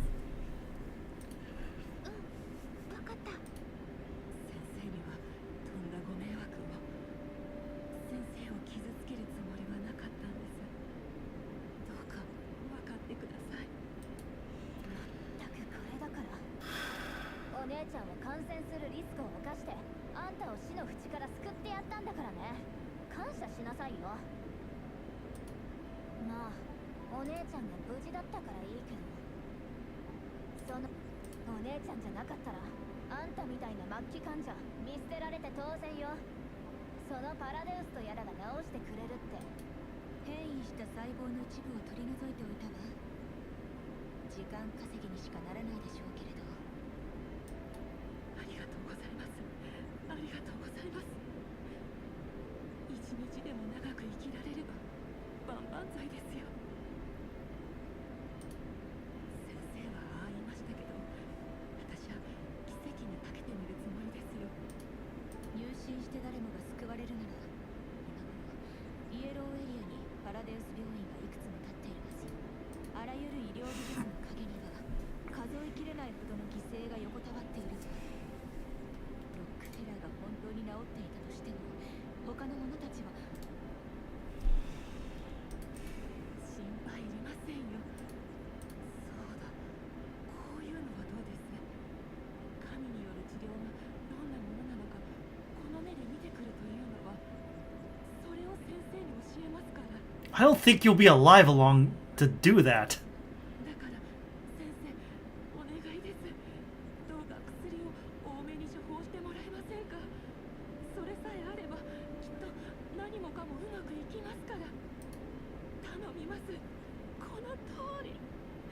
どんなに小さな希望も。分かったわ。お姉ちゃんだけど一つだけ条件があるわ。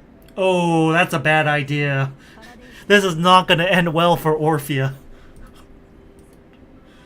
生を。いけない。私は医者だもの。彼らの治療が有効かどうかこの目で確かめたい。あの場所に一度入ってしまえば出られる可能性はごくわずか。それは知っているのよね。それでどうやって私に情報を届けるというの？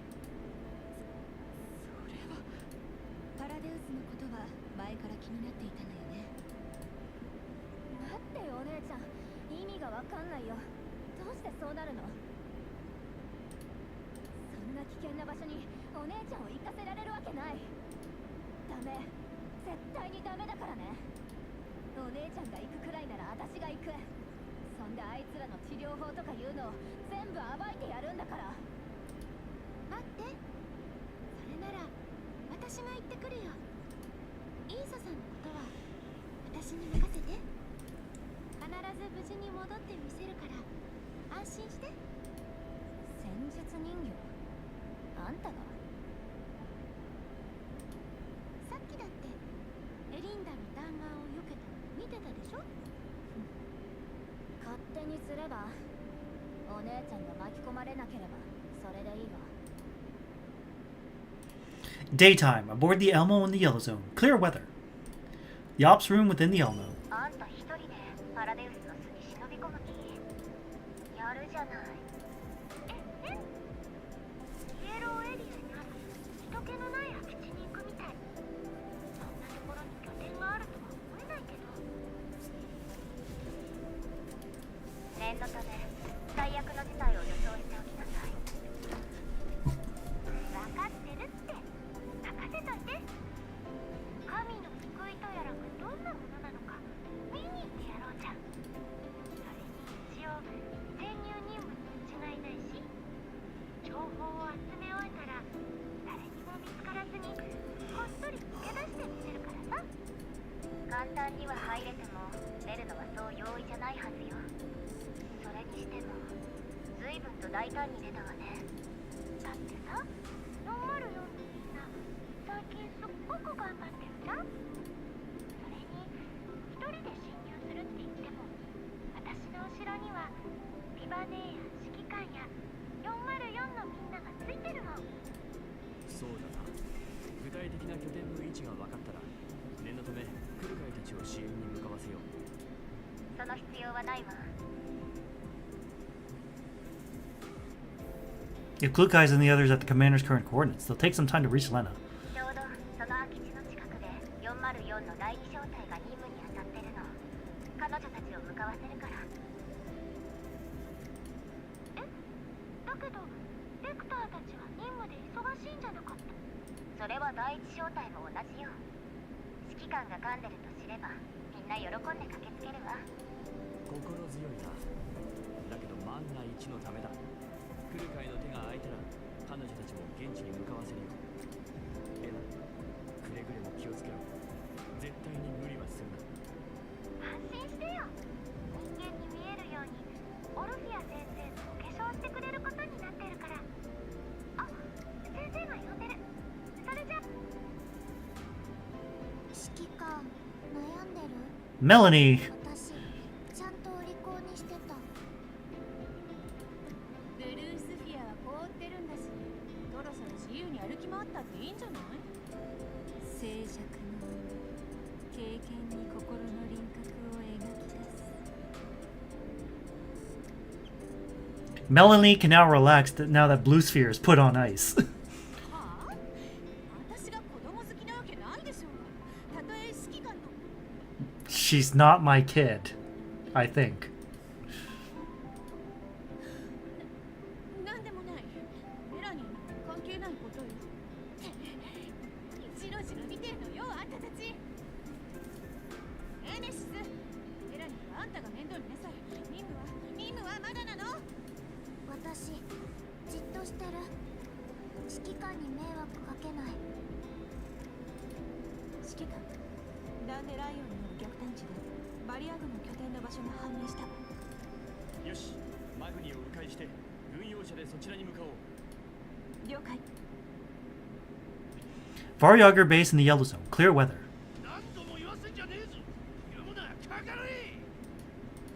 隊長、マグニのやつら基地に突撃してきやがった。もうダメだ。せっかく集めた薬が奪われちまう。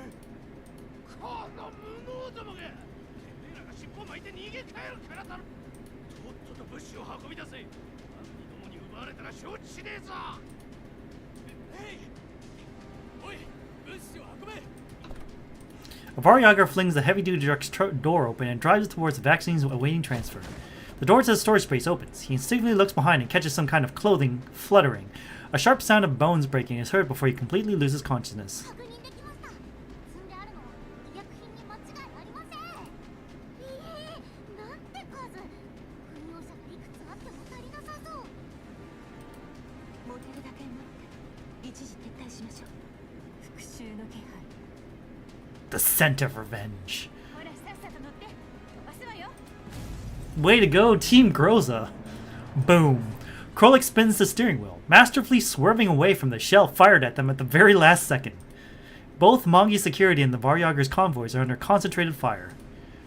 Everyone makes an attempt to find the attacker on instinct, but soon notices the familiar figure they know all too well. キャラちゃんナイスです。敵が姿を現しましたね。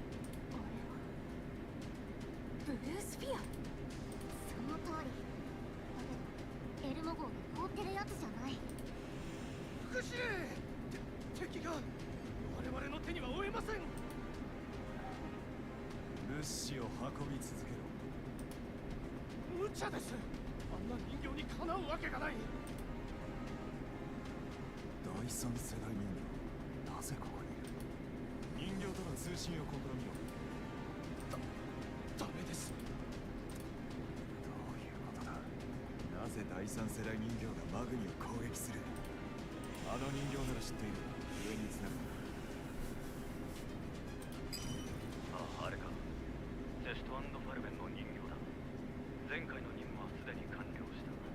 我々との協力関係は解消されているが。なんだと？くそ。ようやく物資を見つけたんだぞ。今日全てを無に帰すつもりだ。どうにかして奴を止めろ。さもないとマグニへの宣戦布告とみなす。わかった。人形の目的を確認した上で。副司令。反撃だ。あれは味方じゃない。祭壇の奴らがこそこそと動き回りやがって。単なる鉢合わせだとは思えねえ。 Daytime, Yellow Zone, aboard the Elmo. Clear weather. The Elmo's ops room. 現在マグニセキュリティがブルースフィアと交戦中。こちらの存在には気づいてい資の一部を確保したわ。ブルースフィアト、細胞凍結キャビンにいるのとはまた別の個体か。そのようね。何かを探しているみたい。医療物資の目的か。とにかくわざわざ厄介ごとに巻き込まれに。待って、マグには増援が到着したわ。Ah, shit.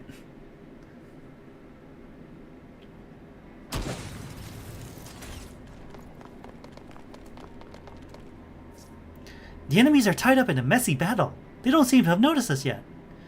Yes, the commander's still waiting for us to bring the vaccine back. We'll be doing a guerrilla gig at this time. We won't have much time to perform. Groza, withdraw ASAP. Understood. Alright. Achieve victory. Win within 8 turns. Win within 10 turns. Evacuate everyone. I mean, we can just knock them out, right?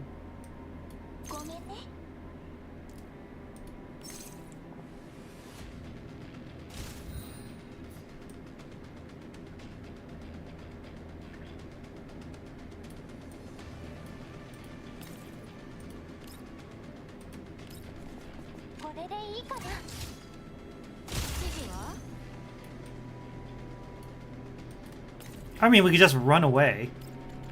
I don't think we actually... No, we can't do that.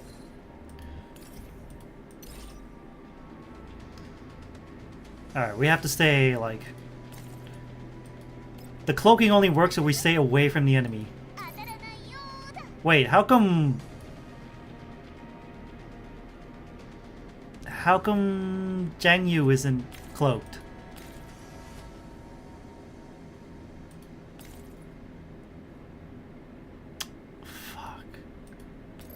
I mean, we just take him down.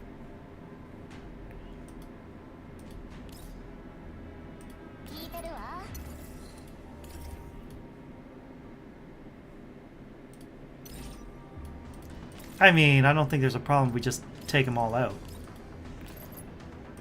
Just kill them all. We can run away very easily if we just kill them all.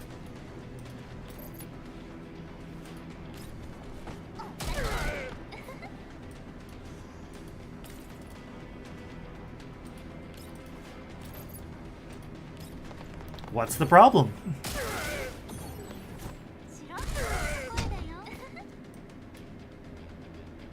Easy. Just kill them all.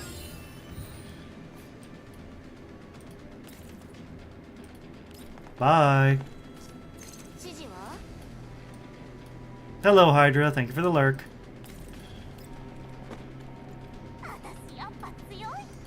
Wait a minute. I thought I retreated. Lenna, what are you doing?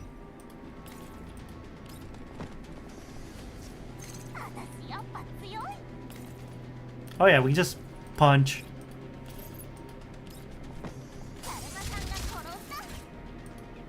Retreat. I'll be off now.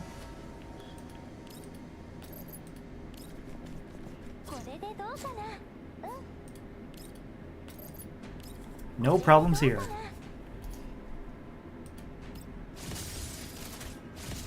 Bye. It's really funny how this works.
Oh, conspiracies. すまんすまん。お前がバリアーグと繋がってるとは思いもしなくてね。次はちゃんと事前に声をかけてるさ。今回だけは多めに見てくれよ。あの人形、第三世代だよ。お前の顔に免じて援護してやるから。同じ船に乗りかかったついでだ。俺はバリアーグとは何の関係もない。第三世代が理由もなく攻撃してきた件についてはとにかくあの人形をどうにかしねえと。なるほど。物資の破壊が目的らしい。この際好きにさせておいたらどうだ。薬を取り戻すのが俺の任務なんだぞ。あの人形を物資に近づけるな。はいはい。副司令、アルファフォックスが武士。人形の目的はそれだ。第三世代人形はなぜバリアーグ。 Lentine's gaze turns towards the raging battle not far from her. The loaded vehicles are destroyed by artillery fire, one by one. One of the trucks catches her attention. Lentine's face darkens upon recognizing the doll at the driver's seat. あの人形は。副司令、積まれていた物資とともにアルファが撤退。現在フォックスが車両を制御しています。どこに向かわせますか。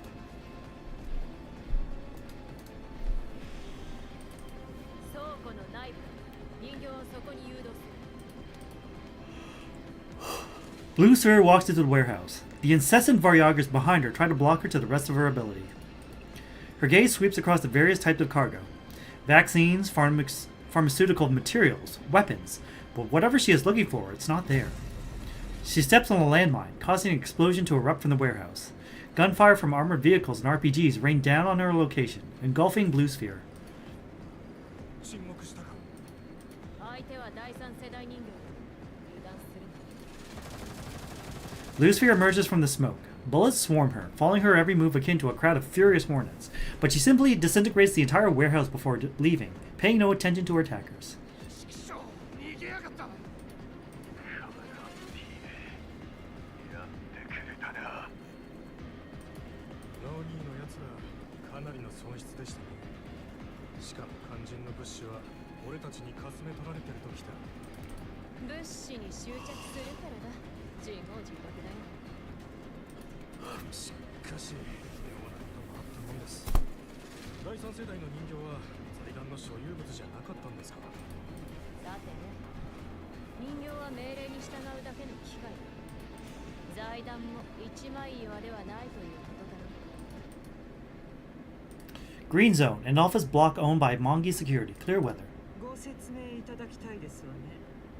なぜ相手がマグニだと知った上で第三世代人形が攻撃を仕掛けてきたのか。申し訳ありませんが、ブルースフィアの権限はすでにセシュト&ファルベンへと移っておりまして、その目的とやらのためにこちらの部隊が壊滅寸前に追いやられたのですよ。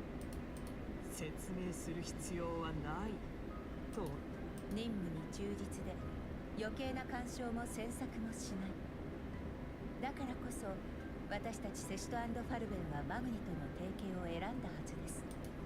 それについては異論ありませんが、お互いの利益が脅かされない限り、今や我々マグニの主要部隊は壊滅に追いやられております。それはどうかしら。何にだって例外はありますもの。事実は小説より奇なりとよく言うでしょ。それにブルースフィアのメンタルは複雑とは言い難い。目的のためには手段を選ばないところがありますから、それに巻き込まれてしまったのかもしれませんね。とはいえ、本当に任務に無関係だったらブルースフィアは手出しなんてしないはず。彼女は任務を優先したまで。不運なことに任務の内容にマグニセキュリティの保護は含まれていなかった。とにかくブルースフィアの仕事に抜かりはありません。あなただってそれはよく知っているはずでしょう。あの任務は失敗だったと記憶しておりますが、その任務がようやく果たされた。あの時なんて。つまりブルースフィために我々のものを虐殺して回ったと。さあ、捉え方は人それぞれですものね。あなたからの貴重なご意見は上層部に報告させていただきます。仕事が立て込んでおりますので、今日はこの辺で。 Gathering spot in the yellow zone. Clear weather. Lenna accompanies Lady Issa to the so-called gathering spot, where a few hooded figures have gathered, scattered around the spacious areas. Lenna looks around at the various humans around them. They all look miserable, their bodies all bearing various degrees of elid. The crowd erupts into a ruckus upon the arrival of a gigantic vehicle. Each and every one of them looks up toward the figure stepping out of the vehicle. 静かに。ここにいる者たちは皆神の憐れみを賜るにふさわしい。しかし健やかな肉体を手にできるのはイモール様に全てを捧げる覚悟のある者だけ。イモール様に認められるんだ。どうすればイモール様に認められるんだい。全てに抗える決心とほんの少しの勇気があれば。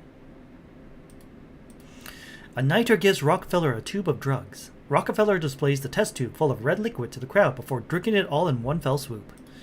The niter wearing a black hood distributes identical tubes of liquid to everyone in attendance. The crowd is awash with unease and hesitation. No one dares to drink the liquid. さあ、飲み干せ。お前たちの忠誠を示すのだ。どうした？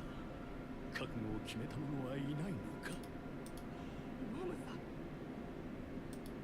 イッサさん待って、中に何が入ってるか。これが一つ目の試練。その薬を飲み干して蝕むし者に抗うのだ。イモール様に認められるのは真に覚悟を決めた者だけ。 Really making them drink the Kool-Aid right away? 私を認めてくださるはずだ。 Issa pulls out the cork from their test tube and swallows everything without hesitation.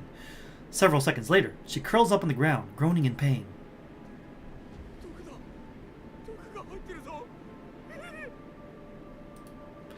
Among the rowdy crowd, one man runs away, shrieking about how he isn't willing to believe in salvation. He does not get very far before gigantic crystals start growing from his body. The man howls in agony as he mutates into a fully turned Elid. A gunshot rings out among the crowd, dropping the new Elid like a sack of bricks. A Paradus Unitas in black robes drags him away before throwing him in the vehicle's back like a bag of trash. Lenna tilts her head back, bringing the test tube to her mouth like everyone else around her. She then stumbles and falls to the ground, curling into a ball. Daytime, Namfa, green zone, clear weather. 3分前にレナの GPS 装置からの信号が途絶えたわ。パラデウスの拠点の位置がはっきりしたわね。了解。もう向かってる。レナさんをたった一人で任務に当たらせるのは少々軽率だったのでは。レナから送られてきた映像によると、ほとんどの信者たちは怪しい薬を飲まされて、彼らに関しては命に別状はなさそうよ。それどころか、薬を拒んだ者は病状が一気に加速して生きむくろと化しているわ。生きむくろに？それはつまり奴らの薬が有効だったと？断定はできないわ。集合場所だった空き地にレナが薬を残しているはずよ。指揮官の期待通りだといいけど。 We're just going all over the place. 2 hours in and like barely scratched the surface. We've done like 3 missions. 4, 5, 6, 7, 8, 9, and 1 more. Okay. Deluded illusion. Forget your worries with merriment and plunge into the abyss. Alright. 指揮官、バリアグの物資を確認したわ。医薬品のほとんどにフィリア医薬品工場のマークが記されている。 Damn. 倉庫にはもっと医療物資があったはずだけど、イエローエリアでの医薬品の強奪事件はほとんどがバリアグの仕業と見て間違いないわね。Mm-hmm. ここにある医薬品だけでもとんでもない値段で売れちゃいそうです。Sure would. そうなったらみんなが欲しがってたもの全部買えちゃうね。ああ、ブルースフィアが現れなければな。残念ながら物資を売りさばくつもりはないよ。この物資を餌に医薬品を買い占めているものをあぶり出そうと思う。てか、なんでブルースフィアがあそこで出てくんのよ。あいつマグニの手下じゃなかった？物資を壊すだけ壊してさ、狭間に綴られる総帥の意。あんな奴の考えなんか私が知るわけないでしょ。もし彼女の目的が変わっていないのだとしたら、つまりグローズさんからの情報によると、ブルースフィアは手当たり次第に物資を破壊していたようね。調査隊は全員が亡くなったわ。唯一の手がかりは私たちだけ。彼女の組対もろともとっくに大破したはずだが。前に戦った時、彼女の支配下にはマグニセキュリティが大勢いたわ。それが今度はマグニの連中をためらいもなく殺してる。ええ、マグニの増援がなかったら私たちまで危なかった。そんなのただの結果でしかない。ええ、そうよね。いずれにせよ、マグニとブルースフィアが純粋な上下関係でなかったことは。そうそう、バリャーグの物資の中にこんなデータが紛れ込んでましたよ。見たところエウティスを摂取しているようです。12 doses, 15 doses, 3 doses, 43, 29.84. Well, that escalated quickly. 598. 誰がどのように使ったかは知るぜ。摂取されたワクチンの数は明らかにエウティスよりも少ない。いずれも正式に認証されていない違法の品ばかりね。その利用者の多くがエウティスをエリット症状の特効薬だと考えて、効果があるかどうかはデータ。 Oh. Oh, look at that. All right.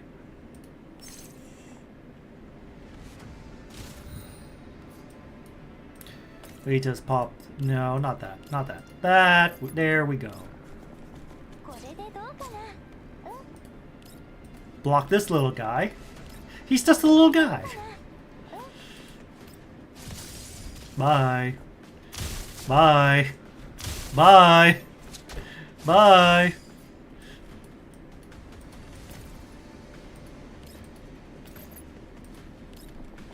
And down you go. Then we do this.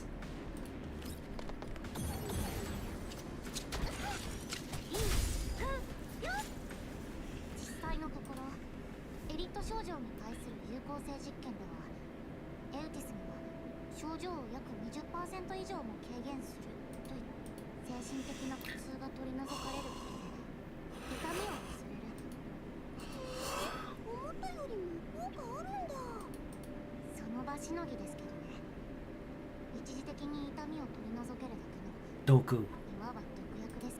効果があるように見えて、しかもしばらく摂取していないと特徴として幻覚が見えるんですけど、具合が良くなったっていうのも、何をどう服用したって放射線が体に影響を与える Dopamine. こういった類の薬品はエウティスを摂取した患者は治療を嫌がり、 Uh-oh. Drugs, drugs, drugs. Which are good, which are bad. Daytime. Paradeus base in the yellow zone. マネーに連絡がつかない。ジャミングが施されてるんだ。せっかくパラデウスの内情を映像で知らせてあげようと思ったのにな。イーサさん、よかった。ここはパラデウスの拠点だと思う。あれから薬を飲んだみんなが気を失って、目が覚めた何人かの人が生き袋になっちゃって。体はどう？体が軽い。まるで生まれ変わったみたいだ。ご覧よ、体中の結晶が剥がれてる。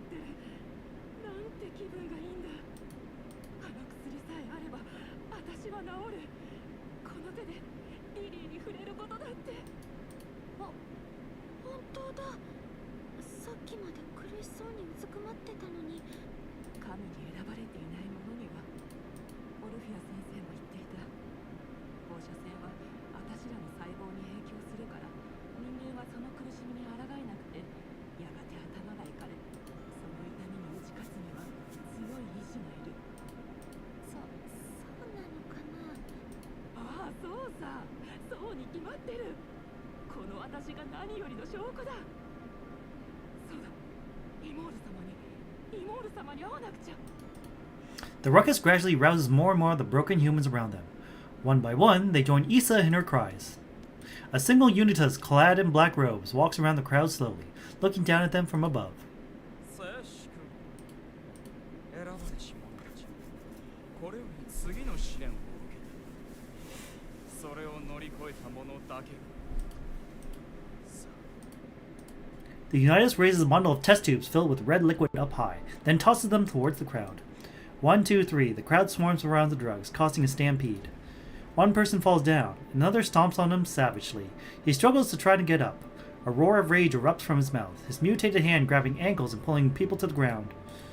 The horde of infected tear each other apart, snatching drugs from each other, putting in everything they have to get their hands on the drugs that appear before them. Shambling bodies eventually turn into mindless elites, emitting last roars before completely succumbing. Issa attempts to open the test tube to drink all the contents upon snagging one in the skirmish. Lenna tries to pry the drug from her, but Issa has the death grip on it. The crowd notices and lunges forward with a mix of human shrieks and elid roars, encircling Lenna and Issa. Lenna's finger touches the trigger, but she grits her teeth and puts down her gun. Sending a drug-desperate elid flying with a kick, Lenna lifts Issa into the air and swiftly runs away from the chaotic crowd.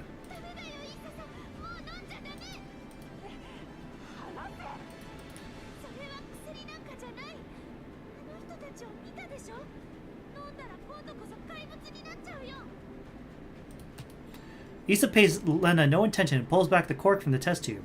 A smack from Lenna's palm renders her unconscious. Lenna lets out a sigh and carries Issa on her back.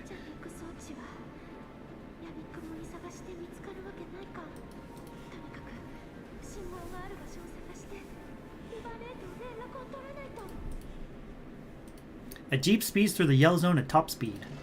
Elids attracted by the engine noise swarm around the jeep. Bullets pierce through the air and produce holes in Elid heads, dropping them one by one.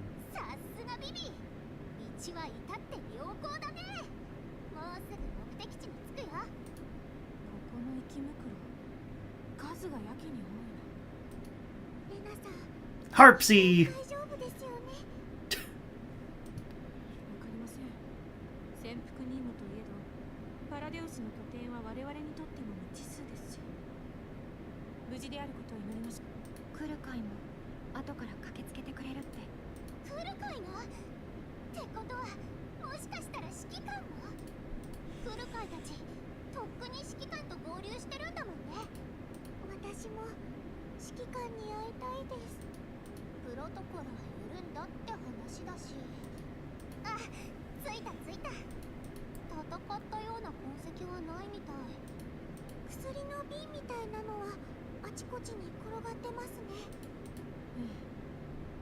いずれも中身はほぼ空ですが、残りカスだけでは分析のしようがありません。ど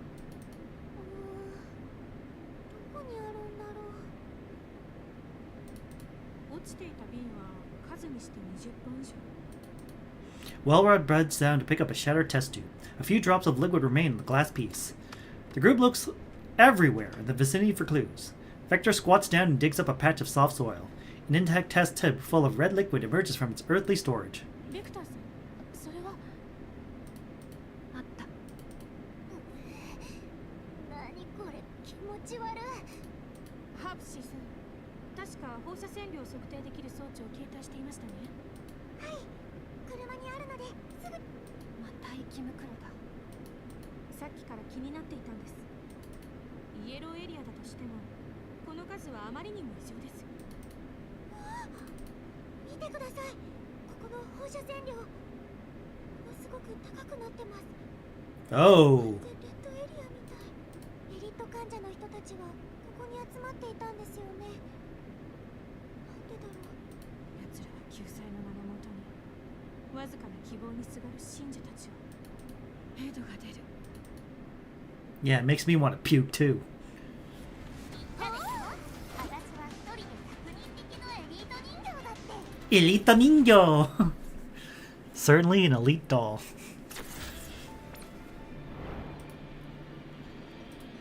Sleeping subject. Chase a minuscule hope of survival. Embark upon the path of no return.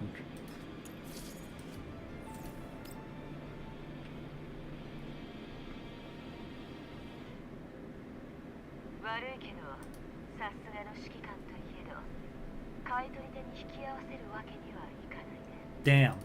その代わりと言ってはなんだが、医療部君たちの立ちお客の個人情報を横流しするなんざ、それに顧客情報は私たちにとっちゃ命綱も同然だ。そもそもイエローエリアには医薬品、まあ確かに。こういうのはどうだ。なるほど、考えたね。イーサ、出血大サービス Issa. 買いだけど気をつけなよ。金も情報も手に入らずに。ああ、分かってるさ。顧客の情報は送っておくよ。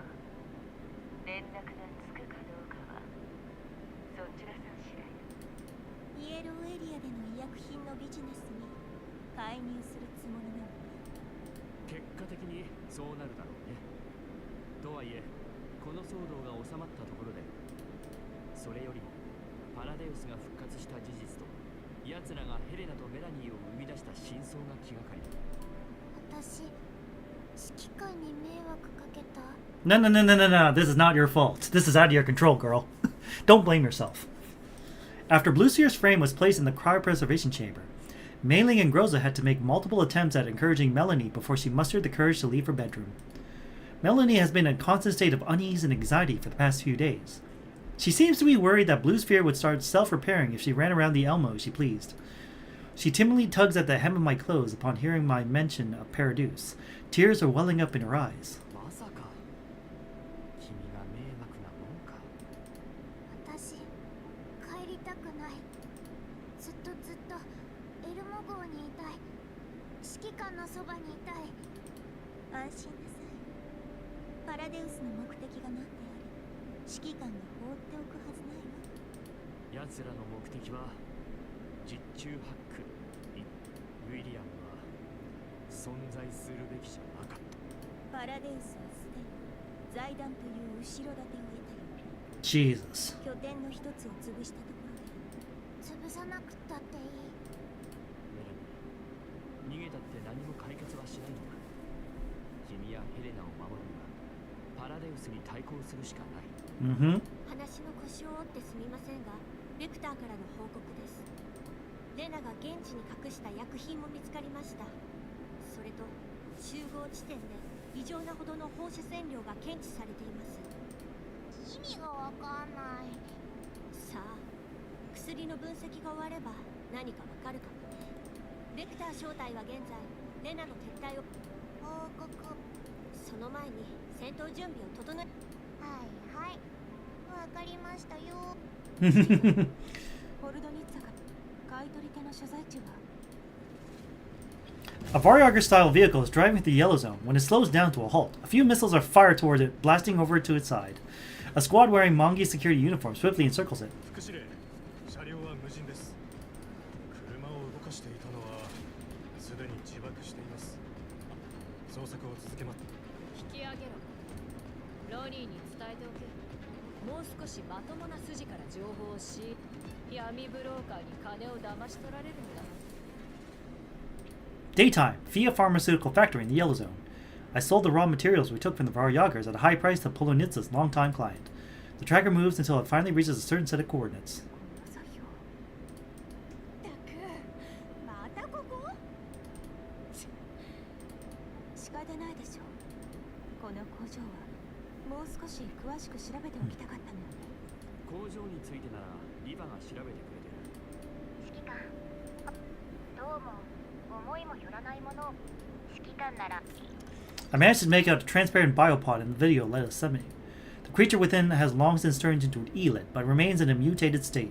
これはまさか免疫体の実験。おそらくはレナの話では薬を飲んで生き袋と化した人間はここが彼らの行き着く先で待つ。ベクターがパラデウスの拠点へと到着したわ。わかった。クルカイ招待もヘリでそちらに向かっている。20 minutes ago, Paradeus base in the Yellow Zone, clear weather. あ、起きた。ごめんごめん。ついとっさに手が出ちゃって。薬は薬ならここだよ。リバネーに成分を分析しても、それにしても変な薬だ。何度も言っているだろう。私が選ばれし者だからだ。成分なんざどうだっていいさ。これがれっきとした薬だってことさえ分かればね。こんなのに頼らなくたって。 Oops.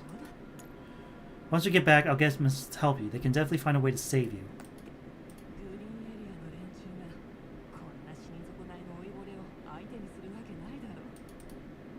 それはその神に認められたら健康になれるなんて、そんなの絶対おかしいよ。イーサさんだってさっきの光景見てたでしょ。だけど私は生きてる。それはお前さんには分からないだろうけどね。イエローエリアじゃ誰もが命がけで食いぶちを稼いでるんだ。きちんとした証明がなけりゃ、金がなくなれば薬もワクチンも手に入らない。グリーンエリアの連中には分からないだろうさ。だからってどうしてパラデウスなんかに。確かにこの世ってのはそんなもんさ。誰も私らを助けてはくれない。違うもん。そんなことないもん。リリーがグリーンエリアに生まれていたら、お前さんみたいに無邪気になれたかもしれないね。結局は生まれが全てを決めるのさ。あの子は気を使って財団の奨学金を申し込むだとか。だけどあの子一人で返済してちゃ、だから私は生き残らなくちゃならない。お前さんだって私を守るために来たわけじゃないんだろう。分かっていたさ。そうだよ。私の目的は診療所と。調査に協力すれば、お前さんの目的を果たしたらパベルに伝えとく。あいつが何それ。そんなの嫌だよ。あなたがイーサさんが。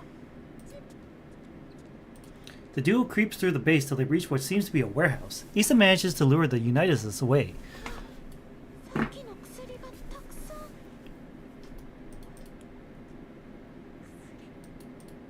Lenna stands before what looks like a biopod, examining it closely. A male body is immersed in the liquid. Collapsed crystals grow out of his body. The man's entire body seems to be maintained at a state of whether half of it is covered with crystal and the other half not. Lenna lowers her body, trying to take a looker close at his face, only to be greeted with eyes devoid of emotion. A green plant is growing out of each of his eyes. Taking a deep breath, Lenna prepares to observe his situation further. The areas where collapsed crystals meet skin are covered with a dark-colored material. Upon a closer look, the material is discovered to be something akin to algae. あの人知ってる。そしたら生き袋になってパラデウスの連中によく見るとあんなに。まさか本当に病気が治った。待って。そうか。これも何かの実験なんだ。免疫体。なんだいそりゃ。まだ生きてたりするの。 Issa walks over to the biopod and knocks it hard several times. The silent biopod is suddenly filled with bubbles, and the body within starts flailing about. Algae on the test subject spreads over his body uncontrollably, while plant stems emerge and grow from his mouth. Thunk. A large branch inside the biopod suddenly thrashes in the direction of Issa and Lenna. An emergency alarm blares, followed by the arrival of 100 footsteps. お前たちそこで何をしている。しまった。見つかった。ごめんごめん。乱暴な人たちから逃げてたら迷子になっちゃって。あ、そうだ。あなたが。神の住まわれる地へと迷い込んだ。The Uniteds swarm around the intruders. Issa turns around, grabbing as many of the Paradise drugs as possible. Ice-cold crystals emerge from Issa's body. It wasn't long before they covered the entirety of arm hidden under her cloak.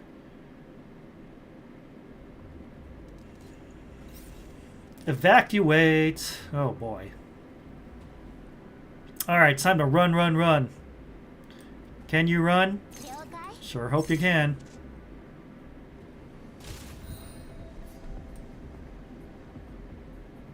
Oh, we can just cut through here. Right? Wait, we can't. There's no way to jump. There's a ladder here, but we can't jump. Sucks.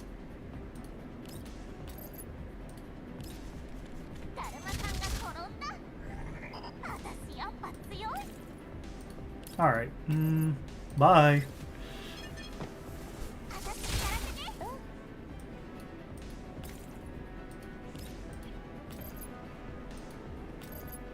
Pop them here. Pop them here.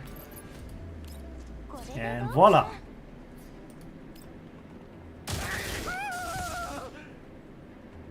Ow. Oh, it's just a scratch. Don't worry about it.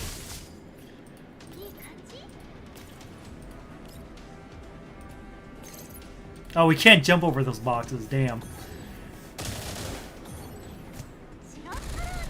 Bye. Oh, we can destroy this. Nice. Hell yeah.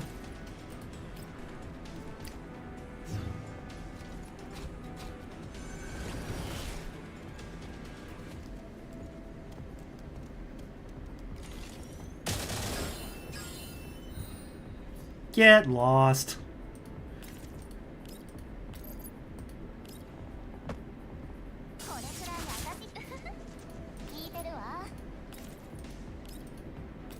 Bye.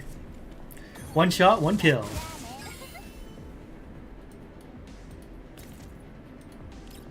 Do a flip.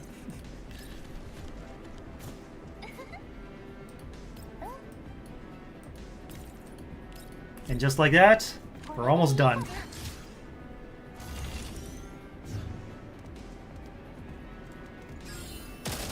Bye.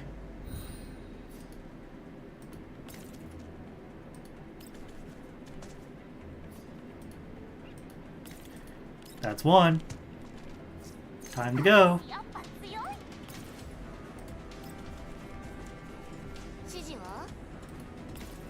Unfortunately, no one... Lenna's more agile than most. Because of that thing. That skill that lets her jump a few spaces.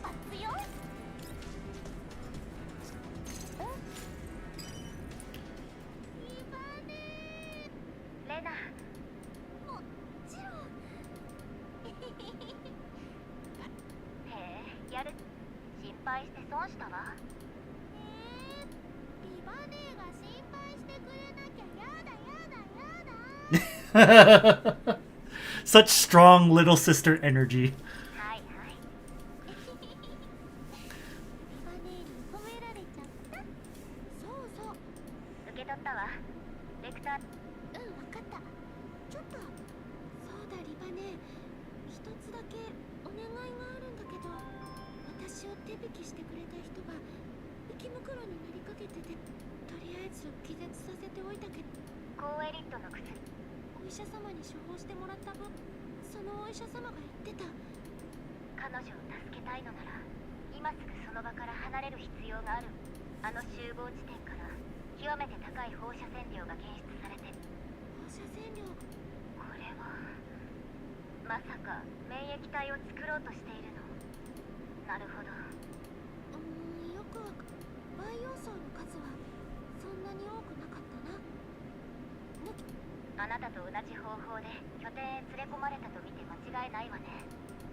何？なんでもない。飛んでるだけなら通信を切るわよ。待って待って、冗談だってば。分かってる。任務中なのよ。そうだよね。それにしてもせっかく指揮官がパラデウスをぶっ潰したかと思ってたのに、あっという間に復活しちゃうだなんて。それも何の罪もない従属拠点に来たらパラデウスの連中をボコボコにしてなんだかそう単純。今までリバネやカリンネ、それに指揮官や大勢の人 Yeah, these subtitles are out of order. するため頑張ってきたでしょ。だけどさ、世界は本当に良くなってるのかな。なんだか分かんなくなっちゃった。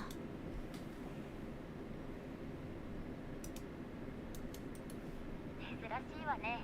あんたがそんなことで悩むだなんて。だけど自分の気持ちばっかり押し付けなんちゃって私らしくもないよね。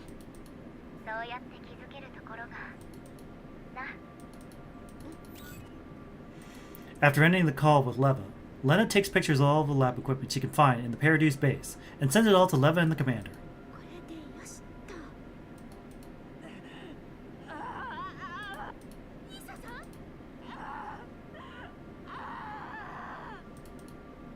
イーサさん、しっかりして。どうしよう。イーサさん。ほら！イーサ！しっかりしなさい。リリーのことを忘れたの？そうだよ。あなたの一番大事な娘さんだよ。リリーさんと暮らすために。Crystals are emerging from Issa's body. Upon hearing Lenna mention Lily, Issa comes back to her senses. Lenna grabs Issa's wrist, reminding her again and again about Lily. Once, twice, thrice, till Issa's breathing returns to normal. She does it until Issa calms down again. Issa takes out a blood-red drug from her hidden pocket and plunges the needle in their neck with practiced motions. She lets out a sigh of relief as she just saw a glimpse of something she had long been waiting for. A relaxed smile appears on her face. お前たち、信徒ではありません。Uh-oh. 言ったでしょ。私は一人で100人敵のエリート人形だって。A niter. We're in trouble. Moment of intersection. A shared aim allows the briefly separated group to reunite. God, I have to like speed through the written parts now.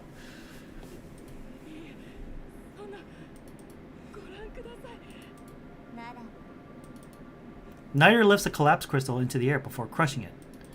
The crystals on Issa's body grow and spread once again. This time her movements have slowed down. Collapsed crystals pierce through Issa's legs. Her eyes have already turned blood red and she gurgles out a roar.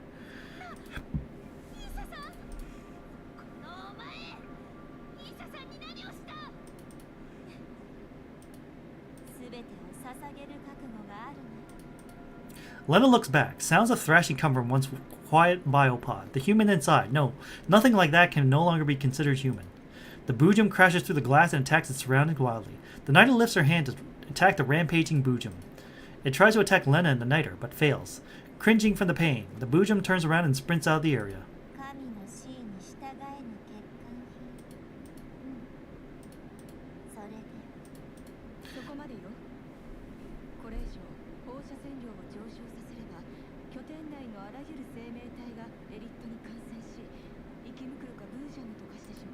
神のシーンに耳を傾けぬせいも少なくとも私にはまだ利用する Orphea! 私の患者たちは次々とパラデウスに騙されていった。誰一人として Oh no, please don't die, Orphea. You're such a good person. それを見ていられなくなったの。イエローエリアの人間石。悪いけれどこの二人は見逃してもらえる？私の大切な患者とその。そうは参りません。どうしてもというならくだらないお遊びに興味はないのよね。この二人は私が預かるわ。 The knight turns to leave, but before she does, she gives Lenna and Orphea a stare and mutters something about God's mercy. Orphea walks up to Issa, who's already turned into an Elid. She opens her pendant, causing gentle music to be played, and calms Issa down. イーサさん、もう大丈夫。あなたは今船に乗っているの。波の上でゆらゆらゆらゆら、波があなたをそっと持ち上げると。すごい。症状が収まった。一体どうやって。ちょっとした催眠術よ。さあ、早くここから離れましょう。待ってよ。そもそもどうやってここを見つけたの？イーサさんを勧誘したロックフェラーは私の患者だったの。これまで数多くの患者を見てきたわ。私の両親の代から彼らのために心を尽くしてきた。だけど誰もが健康を取り戻せるとは限らない。私には何もできなかった。オルフィア先生のせいじゃないよ。イーサさんの話を聞いて、そんな自分がほどほど嫌になったわ。それからあなたたちを助けにね。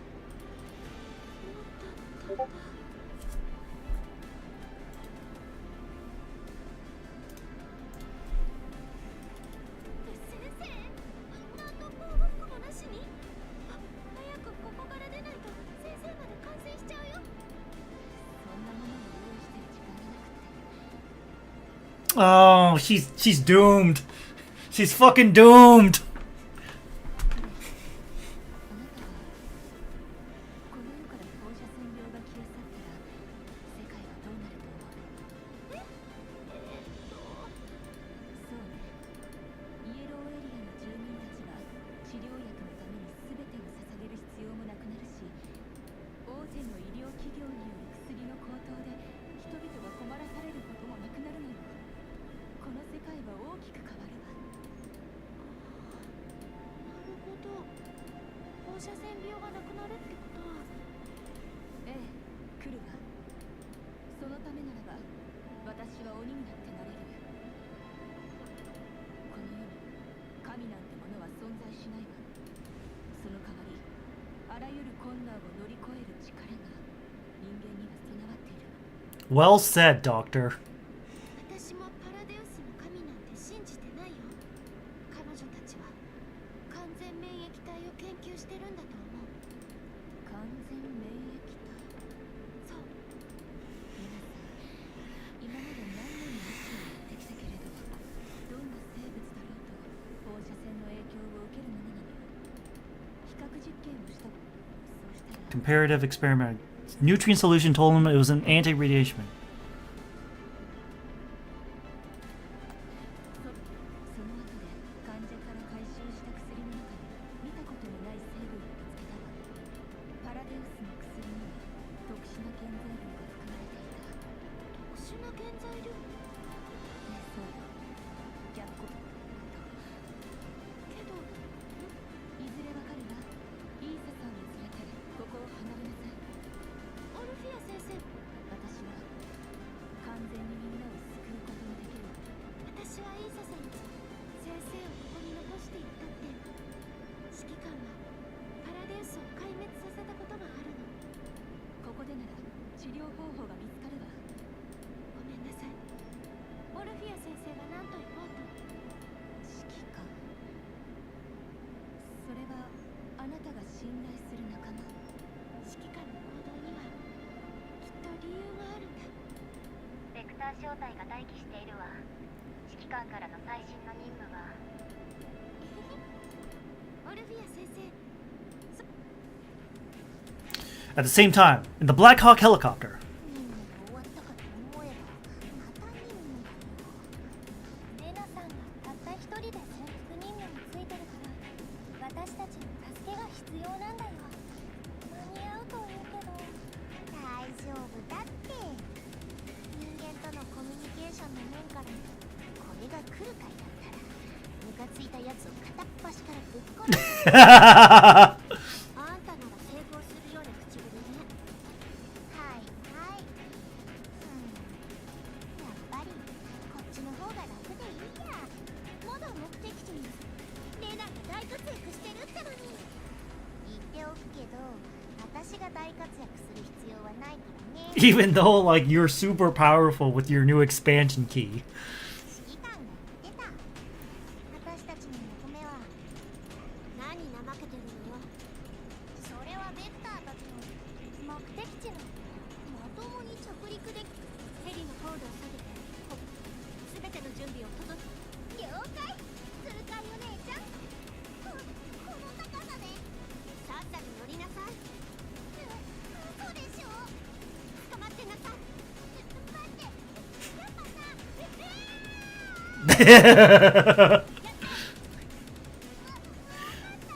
Poor Mishti.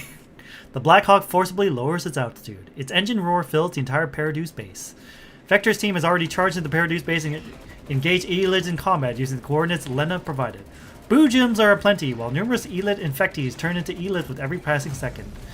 A resounding rumble can be heard from the ceiling of the Paraduce base. Next moment it's completely gone. Klukai descends from the sky on her bike. Her gunfire is accompanied by the roar of the engine, destroying all the boo gems in Lenna's vicinity.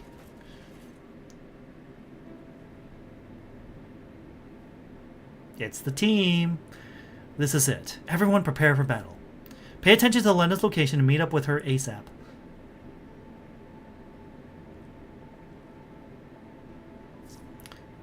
What are you doing? I wasn't napping this time. Lay down more suppressive fire. No slacking. This is Lenna. I'll meet up with you ASAP. Over. Alright.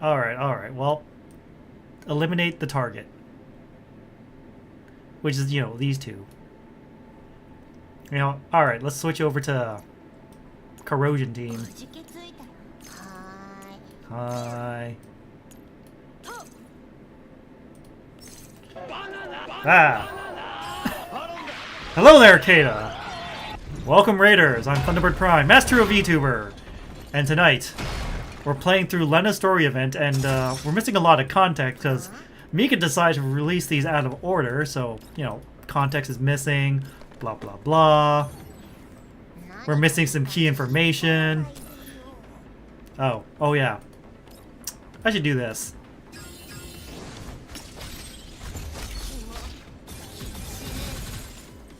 Okay!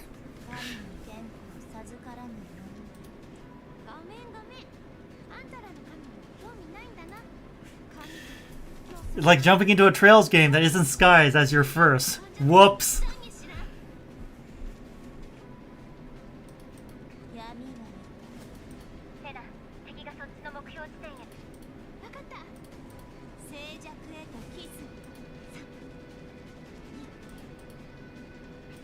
Lenna reaches her destination after following Leva's instructions. The dark tunnel looks like a dead end. The Niter and her forces approach, trying to seal off Lenna's retreat route. The ground next to them explodes the very next second. They are assaulted by a hail of gunfire.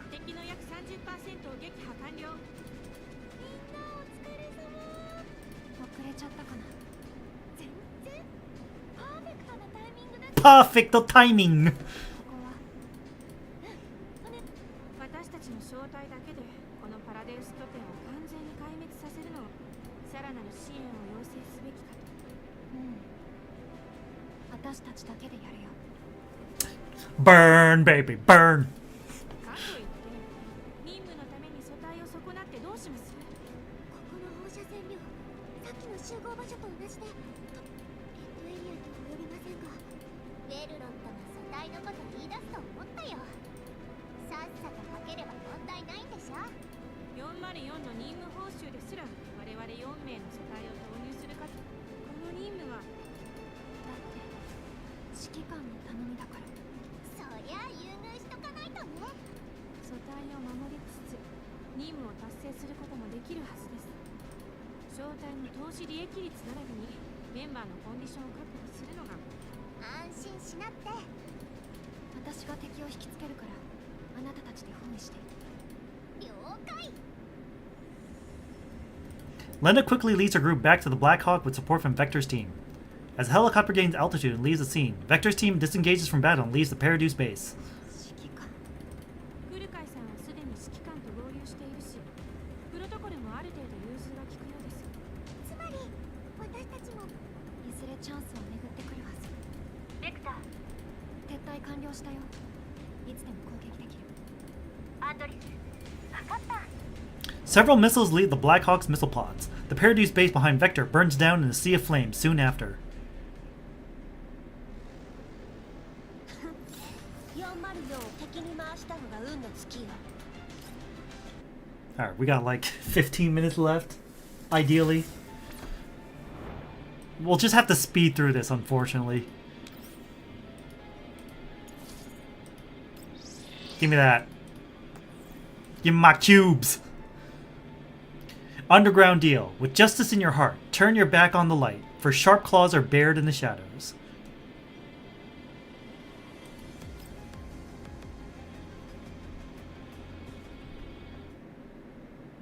この人がイーサさんで、オルフィア先生はイエローエリアでエリットの重症患者の面倒を見てきたの。 I stared at the calm and composed doctor before me. Her gentle demeanor, judging solely by her appearance, suggests she is an empathic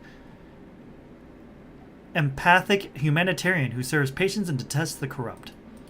However, those able to stay in Paradeus cannot be completely clean. Unlike Lenna, who trusts this doctor, I hold only apprehension towards Paradeus. はじめまして。レナさんからお話は聞いているわ。お会いできて光栄よ。慣れ慣れしくしないでいただき、フィリア医薬品工場はあなたの傘下にある企業ですね。ごめんなさい。イエスかノーか。 Before the commander even finishes speaking, Rosa and the other dolls next to Orphea have already raised their weapons, ready for action. 指揮官さん、初対面なのに随分とご挨拶なのね。質問には答えるわ。お前たち、先生になんてことを。やめろ。待って、きっと何かの誤解だよ。イーサさん、落ち着いて。レナさんの言う通りよ。病み上がりなんだからレナ、こちらへ。その隣にいるのがもうとっくに人間じゃないってことは。 Lenna turns to look at Issa, who is wheezing. She manages one step away from Issa before she hears the latter start mumbling.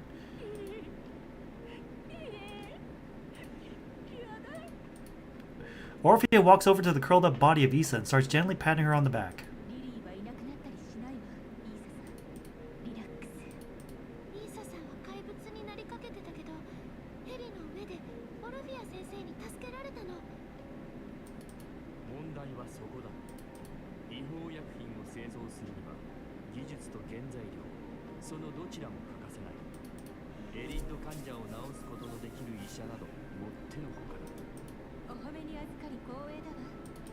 調査の結果、あなたから提供されたワクチンの成分はイエローエリアの医師が効果的な薬を開発できないなんてルールどこにもないはずだけど。あなたがごく普通の医者ならばパラデウスと無関係であったなら。だがこちらにはあなたを疑うに十分な証拠がある。患者に処方した薬の中にパラデウス由来の謎の成分を混入させたと。 Please don't tell me she's a knighter in disguise. それでその証拠は。レナが隠しておいたパラデウスの薬にはごく微量だがその謎の成分が含まれていた。どういうこと？先生がパラデウスの拠点に来たのは患者たちを救うためで。めんなさい。 Lenna now looks at Orphea with a bit more suspicion. She has heard Orphea speaking about her dreams before, and she conveyed all to the commander. They both yearn to save the world and its people. These similarities between the commander and Orphea have made Lenna subconsciously choose to believe in Orphea's words. But now, with the commander speaking to Orphea in such an icy tone, Lenna could almost believe that Orphea might not be as innocent and friendly as she thought. 薬の成分を調べたんならどこで作られたかにかかわらず、それが放射線病患者を治すことのできる良薬だと気づいているはずよ。工場から薬の成分までよく調べ上げたわね。バリアーグが薬の原材料を奪い続けているのはそれを買い取る者がいるから。その者は原材料から薬を作り出せるだけでなく、ブラックマーケットでの高価買い取りを通じてイエローエリアでのバリアーグの強奪を支持してきた。直接手を下してはいないが、闇ブローカーのルートを通じて一連の騒動を引き起こした張本人、財団の手段とよく似ている。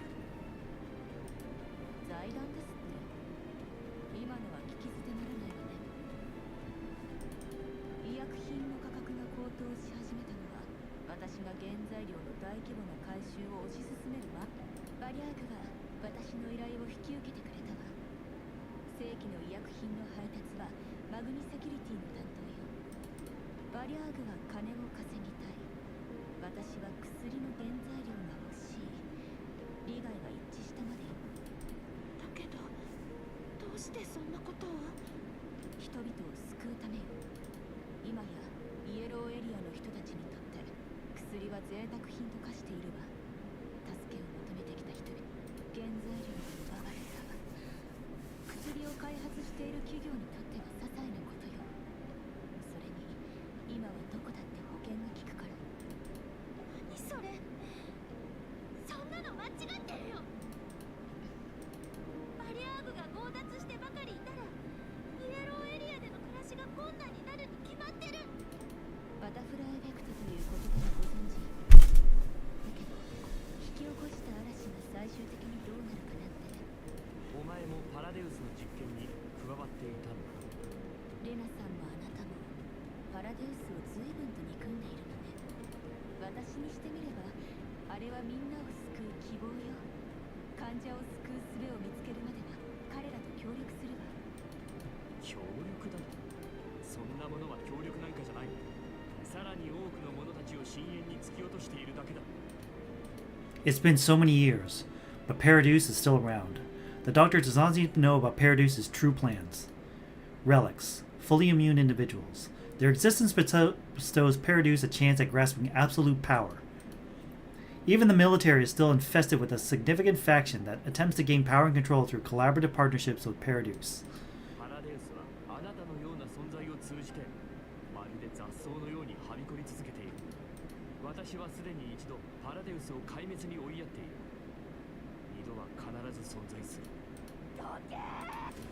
Isa has lost her grip on reality, now unable to determine friend from foe. She seems more like a boojum that destroys all rather than a regular Elid. The Elmo, still on the move, suddenly suffers an impact. Isa takes this opportunity to grab Dr. Orphea and Lenna before running away.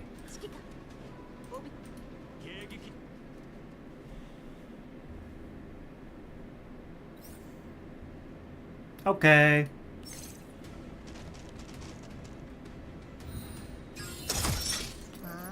Ha.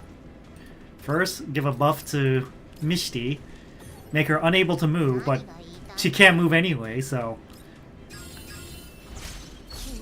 we already reaped the benefits. But we reaped the benefits, but there's no cost because the cost was already built in.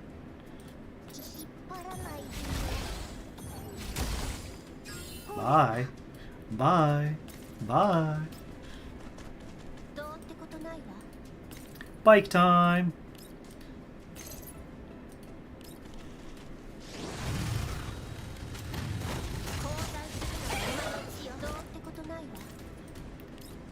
Once more, with feeling.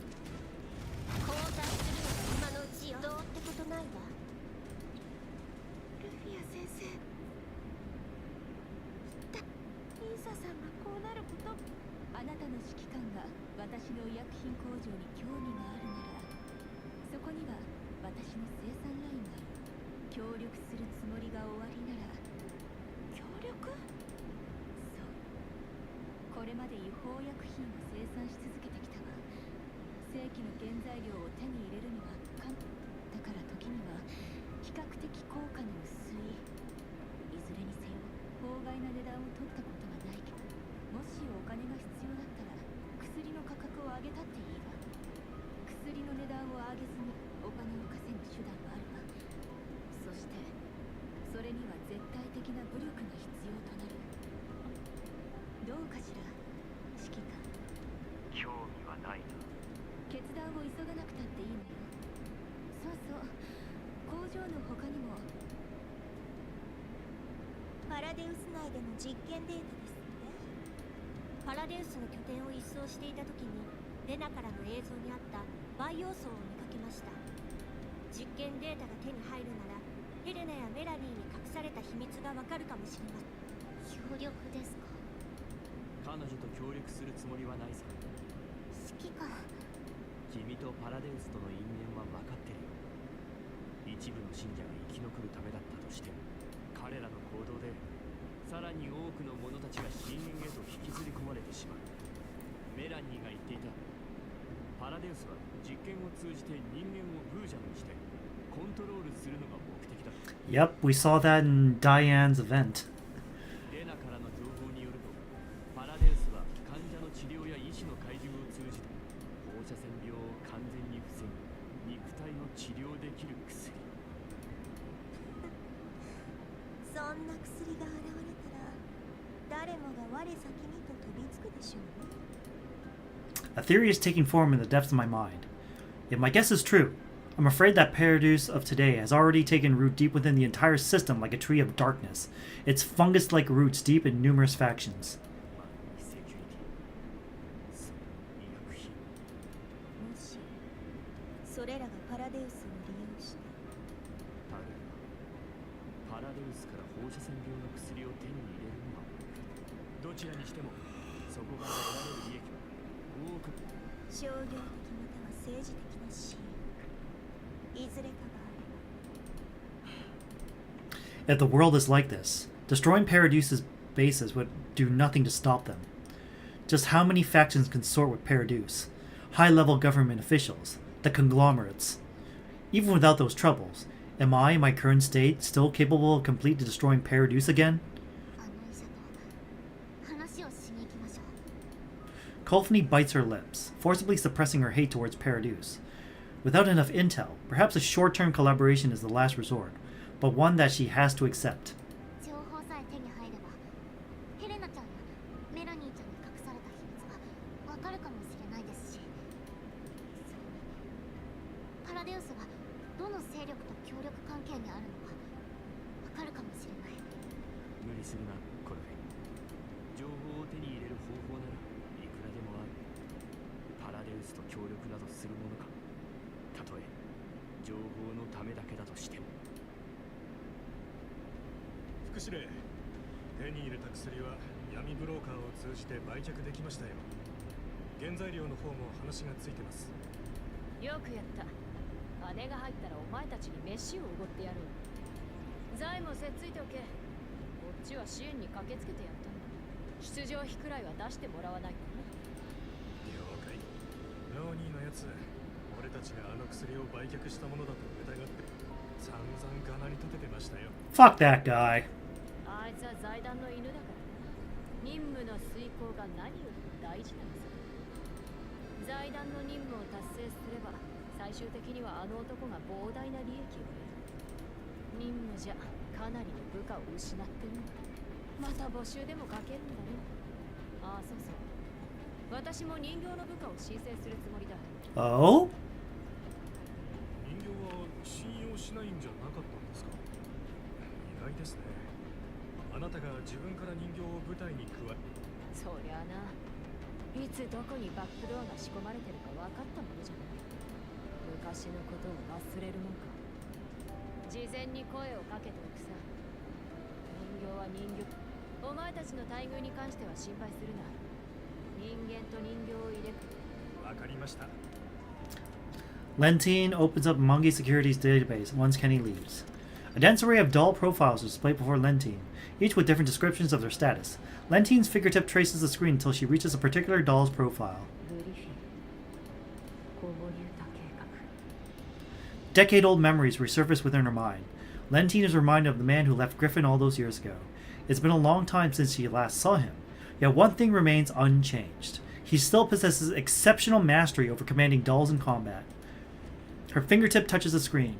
A particular doll, marked as abandoned within Mungi Security's database, has been added to Lentine's request list for dolls.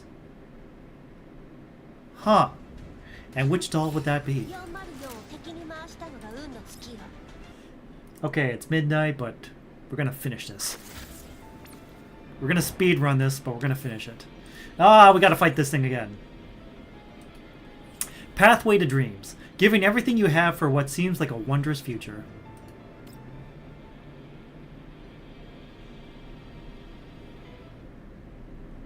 エリンダ、工場の地下にある薬を他へ。わかった。どれだけ移すの？全部よ。拠点の位置がバレたわ。地下道を通って逃げなくちゃ。お姉ちゃん、何があったの？勝手にどっかに消えたかと思えば。っていうか、なんでこいつがここにいるのよ。ああ、レナさんね。イーサさんが招待したの。これから訪れるお客様を歓迎するにはなく。指揮官と協力するんじゃなかったの？どうして取引に使う薬をエリンダに運ばせたりするのさ。だってあなたの指揮官とは違って私には戦う術なんてないもの。向こうが手出ししてきたら私にはどうしようもないわ。お姉ちゃん、バカなことはやめて。いいからあなたは薬を運びなさい。指揮官が協力に応じてくれるのならそれを最初のプレ。 Within the Elmo's ops room. 指揮官、通信要請。もう着いたのに何をためらってるの？当然でしょ。身の安全を案じるべきは私の方だと思うけど、協力関係の公平性を保つためにも指揮官だけをお客様に。指揮官。私だけで行くよ。 After ending the call, the Elmo falls into silence for a while. 相手が一人で来いと言ったからといって。あ、来るかい。まるで変だ。無用なこと言わないで。指揮官、私たちが外で待機しています。それなら。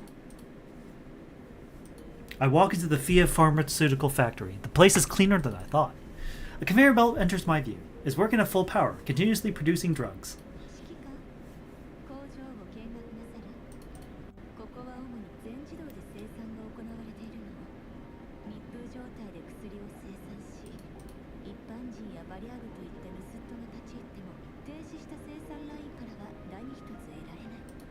つまり警備マシン数が必要ないというわけ。この辺りに住民はいないし、初歩的な生活施設もないわ。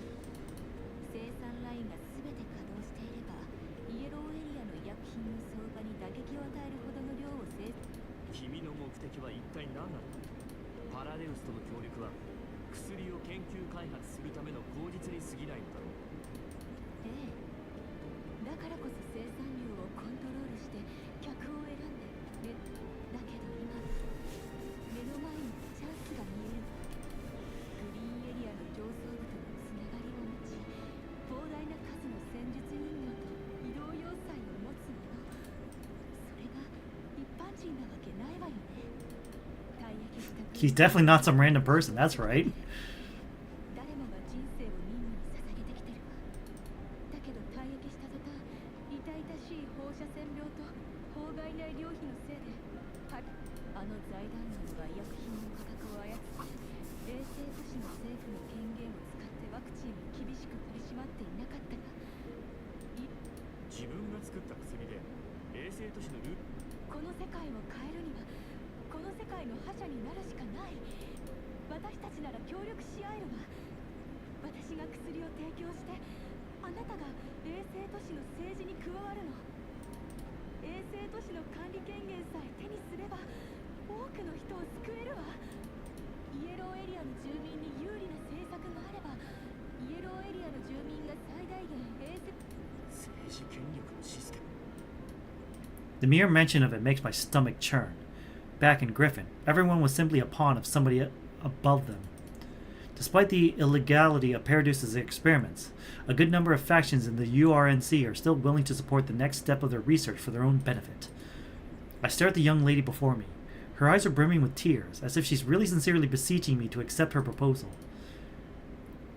Would I go back to the URNC If I agreed with the URNC's choice back then, I wouldn't have chosen to leave on my own.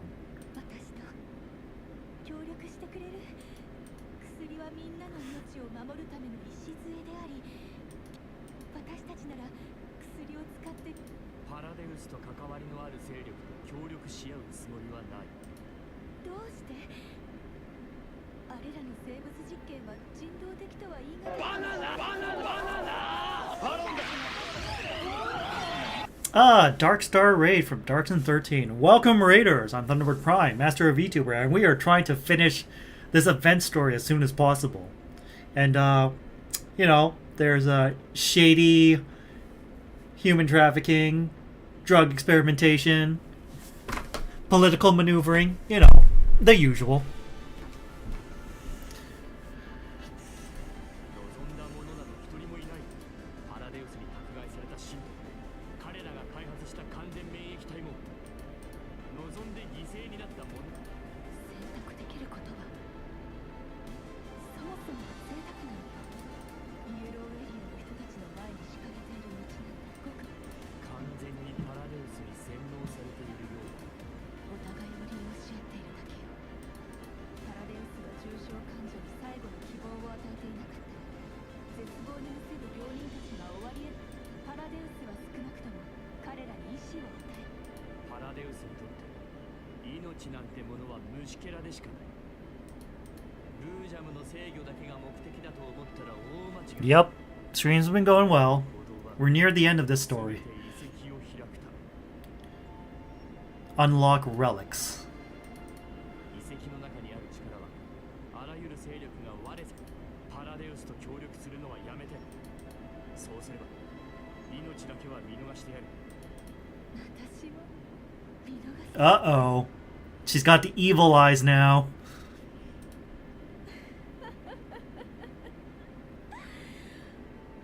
パラデウスには私。パラデウスの目的は人々を救うことなんかじゃない。全てを捧げて研究に取り組んだって何のし人を食らい尽くす組織の中で人間性を失っていくだけだ。財団とパラデウスの協力だっていつ終わるとも限らない。私を心配しているの。哀れんでいるだけさ。情報を手にするために君はパラデウスのあらゆる要望を実現し、パラデウスにとって君はいつでも捨てられる駒でしかない。 Oh yeah, she's getting erratic. 理想のために命を落とすのは立派だが、道を誤ったパラデウスを離れる。これが最後の忠告だ。離れてどうなるの？実験に必要な資源、進んで身を捧げる者たちを。君にパラデウスへと送り込まれた病人たちの人生。私に選択肢なんてあったと。医薬品グループに加わって法外な値段でイエローエリアの住民を圧迫して、それなら私はこの世界を変えることを選ぶわ。パラデウスなら私に力と資源を与えてくれる。この世の闇に迎合したところで先はない。新たな道を探すべきだ。私もかつては全てを変えられるはずの組織に身を置いていた。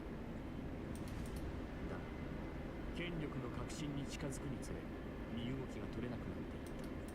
上に行こうとすればするほど多くのものを諦めるしかなくなる。私はそんな未来を望んでいない。だから私は離れた。長い時間をかけて探したんだ。新しい道を。それは見つかったの？ Orphea grabs my hand. Her eyes reflect a mixture of hopefulness and pain, as if I might be able to show her a new ray of light. I was no longer able to position myself away from the maelstrom once I found out about Paraduce's return.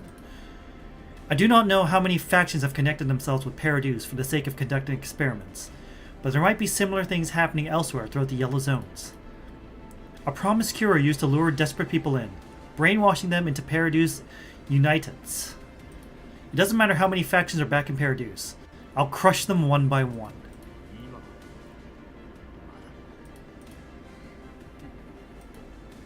Orphea is laughing, but tears are flowing down her cheeks. なら頑張りなさい。私も見てみたいの。あなたの言うもう一つの道を。指揮官、聞こえる？大量のブージャムが工場へと向かってきてる。こちらで対処してみるけど。 Sounds of gunfire mixed with the roars of boojums are emitted from my communicator. I look at Orphea, whose face is frozen in terror. A boojum bellows, charging towards me and Orphea. Lenna's gunfire repels the boojum, but Orphea stops Lenna from continuing her attack. The ground is shaking. The roars come not only from outside, but also from the underground. 地下にブージャムを隠していたのか。いいえ、彼らは助かることのできた患者たちよ。お姉ちゃん？お姉ちゃんに何をした？ Alinda arrives in a hurry, only to see Orphea cough up blood and fall to the ground. An ear-splitting alarm starts blaring throughout the factory. Sounds of gears turning can be heard from the originally sealed floor.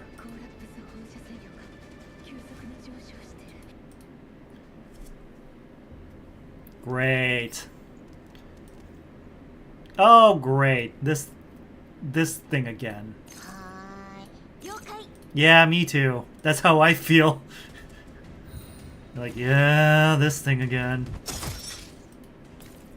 Terror horn.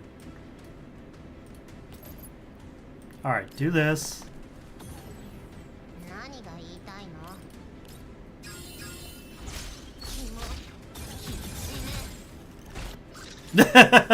Yeah, we might be overleveled.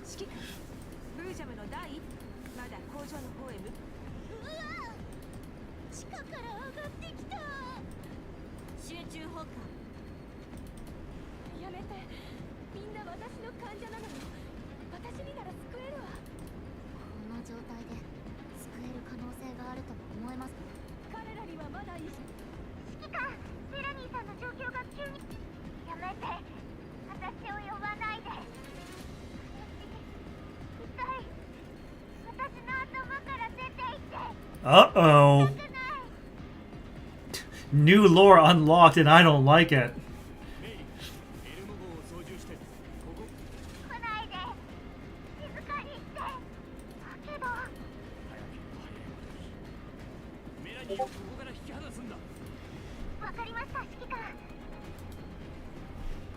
Aw, shit.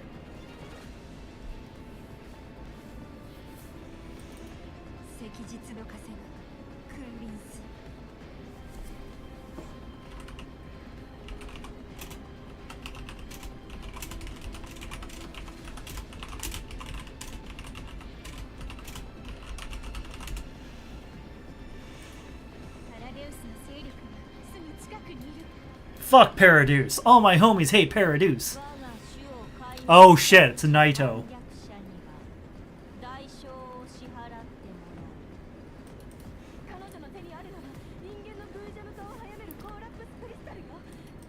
The boojums inside the factory charge at Naito with a roar.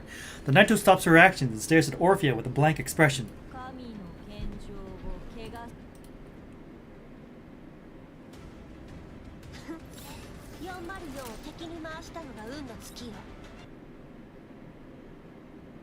So we have a Niter, and then the Naito is like above. The names are so similar, we're bound to fuck them up. Lenna with glasses. Everyone faces difficulty of their own, whatever they might be, yet these little glowing motes will weave together into a blinding radiance, lighting the way forward. Forged choice, a new possibility, unlike all the other paths chose in the past.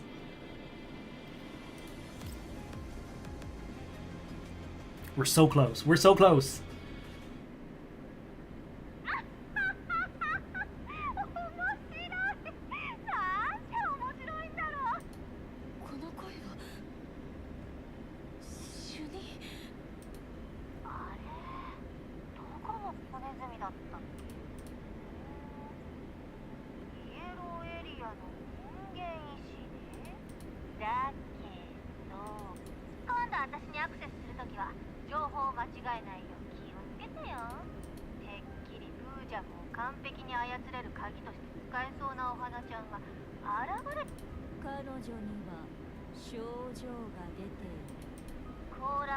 クリスタルと催眠術を使ったんでしょ。まるで小賢しいピエロみたい。面白くもなんともない。こいつ殺しちゃってもいい？私にはまだ利用価値があるわ。人間が生き袋化をお願い。あと少しだけ時間をちょうだい。薬のせい？ああ、めちゃくちゃ効くでしょ。だけどそう簡単には複製できないよ。あんたがそれを研究したいって？ Man, this sounds like such a brat. 適当にやっといて。完全免疫体。私が何年も追い求めてきた成分。まだわからないのか。パラデウスの目的は放射線病の治療なんかじゃない。放射線病を治すという名目で財団からの支援を得ているだけだ。君が紹介した誰もが進んでパラデウスの実験体になろうとする信徒だった。君が紹介しなくたってパラデウスは。パラデウスを信じる信徒たちはさらに多くの者たちを迫害しています。私は絶対にパラデウスを許しはしません。The Naito lifts the crystal. The next second, it shatters in her hand, causing radiation to spread throughout the factory. The Bujans lose their minds completely in a few moments, attacking everything in sight. お姉ちゃん、ここの放射線量、お姉ちゃんにはもう適さないよ。早くここからこれだけの放射線量を浴びてしまったら機械がなくたって。さあ、はい。リーサさん、もう呼び覚まさなくたっていいよ。薬の中の有効な。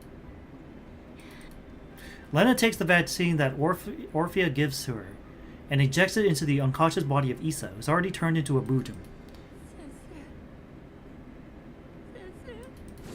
The Naito attacks, but the Bujum, who just regained some consciousness, protects Orphea from harm.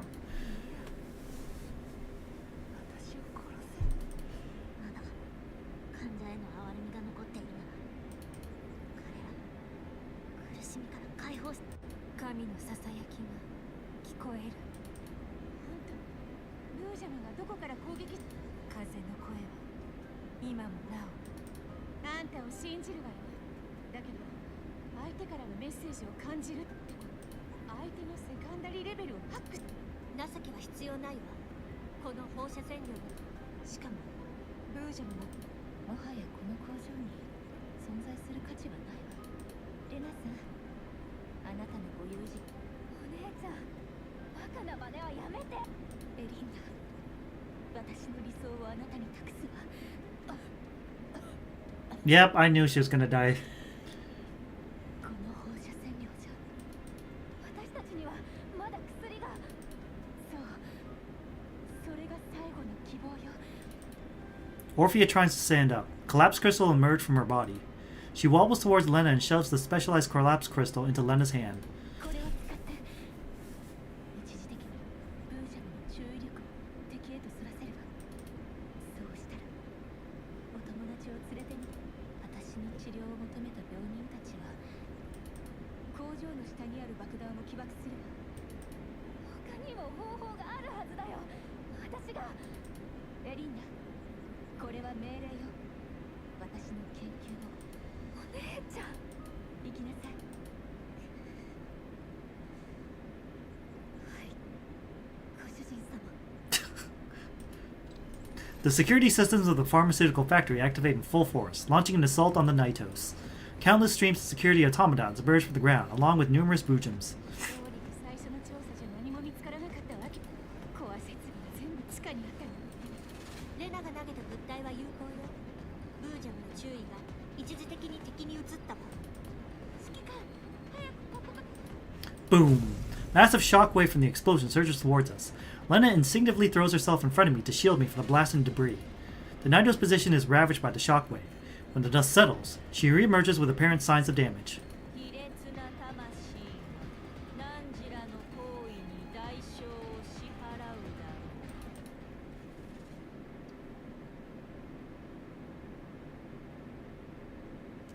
う。 Judgment arise by his will. I shall bring the wicked to the abyss.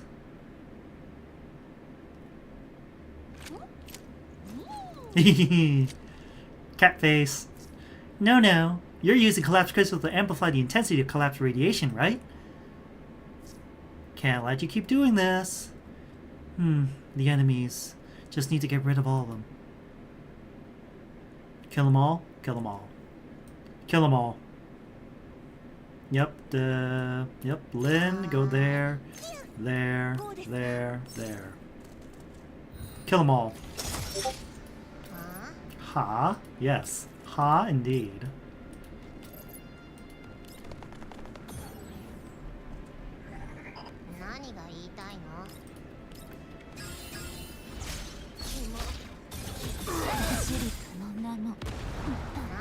Okay. もう最大負荷で稼働してるよ。車にまだ重火器が。結局あなたの言う通りになった。駒になる覚悟はとっくにできていた。これまでとは全く違った新しい道を行く。あなたが道を見つける瞬間を見届けたかったわ。そのチャンスがあることを祈って。Orpheus swallows the drug held in her hands. Countless collapsed crystals emerge from her body, twisting her body into an inhuman shape. At the same time, explosions could be heard one after another. 全ての情報を持って逃げなさい。あんたたち何ぼーっとしてんのよ。お姉ちゃんみたいに工場で死にたいの。工場の下にある火薬の量ならここを全部吹き飛ばせるわ。お姉ちゃんが夢を実現するために残しておいたものよ。くそ。オルフィア、これが君の選んだ。みんな撤退だ。 A string of explosions echo throughout the factory. With Alinda leading us, we manage to avoid the blasts. After leaving the factory, we look back from afar to ensure that no Nitos and Bujums manage to get out before heading back to the Elmo. これ情報。あんたはバラデウスに興味があるから。実験に関するデータ。私が知るわけないでしょ。姉ちゃん、私にすら隠してたんだもん。ブツは渡したわよ。私はお姉ちゃんを探しに行くわ。たとえ1万分の1の確率でも。指揮官、大丈夫？あの声をまだ感じるか？離れたら苦しくなくなった。指揮官、あなたが手に入れた情報、バリャーグから得た情報よりもずっと詳細だわ。ナンバーは強制的に遮られてるわね。情報に書かれていた座標にとても見たところ、そのどれもがパラデウス拠点から提供された物件を受け入れ。そこにパラデウスの他の実。その通り。これが本当なら極めて大きいと言える収穫があったことになるわね。面白いのは一部の座標はイエローエリアのものじゃ。Ooh. ホワイトエリアの座標。場所はリビア。エレナ。Oh shit. ええ、リビウにパラデウスの勢力がいるとしたら、まあそう緊張しないで。グリーンエリアとホワイトエリアは常に監視されている。本来ならばパラデウスの拠点がそのまま存在するのは座標の位置を調べたところ、そのエリア Of course it's Gerard. 公開されている資料によると、そこではクリーンエネルギーと放射線の面白いでしょ。この座標は私たちが財団とパラデウスの協やっと終わった。帰ったら一日寝てもい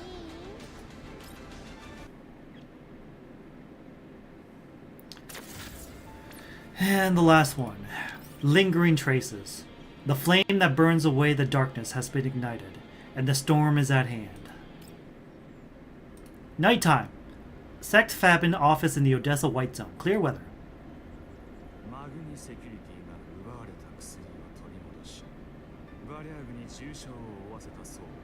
Oh.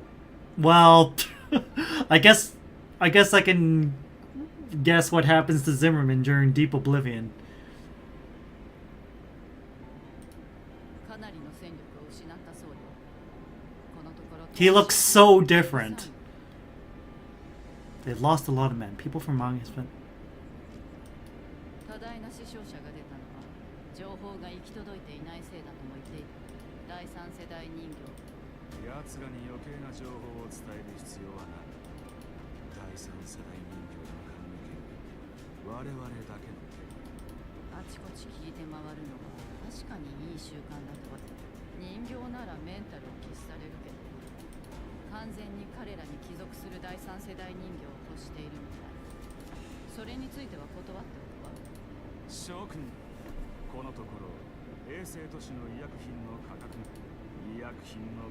を制限し、お言葉だけオデッサ州のチマーマン主席閣下。Uh-huh. Yeah, this is kind of big spoilers for Deep Oblivion. 思い出た計画を推し進め、民主医薬品。 Green Zone, Lentine's office at Mongi Security. 財団も太っ腹になったものだ。新たな投資に同意したばかりか。ロニーが申請していた第三世代人形は奴の裏には財団がいるんだ。申請したくなるのもわからなくもないさ。どうせ却下されるだろうけどな。私、結果はどうあれそりゃ見ものだ。今までロニーの舞台なんてどうでもよかったはずだが。ああ、最近ちょっとな。少なくともあいつに負けるわけにはいかない。チップに含まれていたデータの解析が終わったわ。指揮官からの最新情報を踏まえると、他の情報はまだ解析中よ。これだけの証拠があれば、ロレ財団のパラデウスを支援していたこと、 Aha. そしてメラニーさんがブージョン Melanie being able to affect Boogems. And the Boogems in turn affect her. それを正式な証拠として、非軍事勢力メラニーとヘレナについてあなたの懸念は理解しています。彼女たちは Yeah, 最高の証人ですが、 that's a terrible decision. こちらのデータ証拠だけでも財団とパラデウスを起訴して調査ですが、あらゆる証拠の提出は合法個人を通じた指揮官様は非軍事勢力管理局の上級参事官の身分で、ただそうすると Shit. あなたの現在の身分もロレンの上層部に知れ渡ってしまいます。 I recall a number of familiar faces I know from the URNC and Psy. I want to completely destroy Paradise, but it's quite obvious I won't be able to do it alone. I need the URNC to exert pressure on the conglomerate and thus cut off Paradise's financial support. The destruction of Paradise can proceed once that is accomplished. エルモ号で待っているよ。わかりました。 I end the call with Kalina. The only people remaining in the ops room are me and Lenna. She pouts, her face clearly expressing her reluctance towards leaving me. She was planning to stay aboard the Elmo and head to Lviv with me, then meet with Kalina together. Given the current situation, our plans have definitely gone up in smoke. 指揮官、またすぐに会えるさ。カリン姉が非軍事勢力管理局の上級参事官の身分で正式に指揮官と対面するって時に、カリン姉が来てから、でもカリン姉がいる指揮官、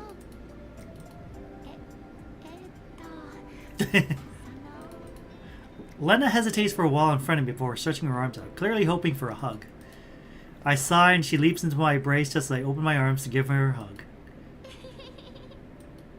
リバ姉もカリン姉も指揮官が大好きなんだよ。それに私も Aww. みんな心配してたんだ。指揮官がいなくなったのはグリフィンとの関係を終わらせたいからなんじゃないかって。指揮官と再会してからも何考えてるのかさっぱりだし、もし指揮官が昔とは違う道を歩きたいんなら、それがどんな選択でも私たちはずっとそばにいるからね。忘れちゃダメだ。ああ、ありがとうレナ。カリン姉とリバ姉のためを思って言っただけだよ。とはいえまたすぐに会えるね、指揮官。 This is an audio clip with a resource ID Wolf 003208223362. パラデウスの実験室の座標を確認した。間違いない。直接座標の地点に落ち合おう。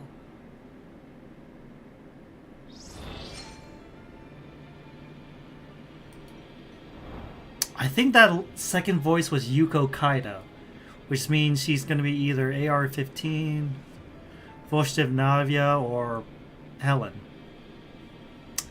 Okay, well, that's the story. We can do some intel reward. Collect all this. Grab some more things. Supply, challenge, all done, all done. All done. Also, I need to do the other thing. Shit. Supply exchange, yep.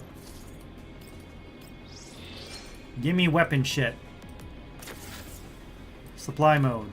We got 2 extra tickets. Fuck Paradeus. All my homies hate Paradeus. Let me do this.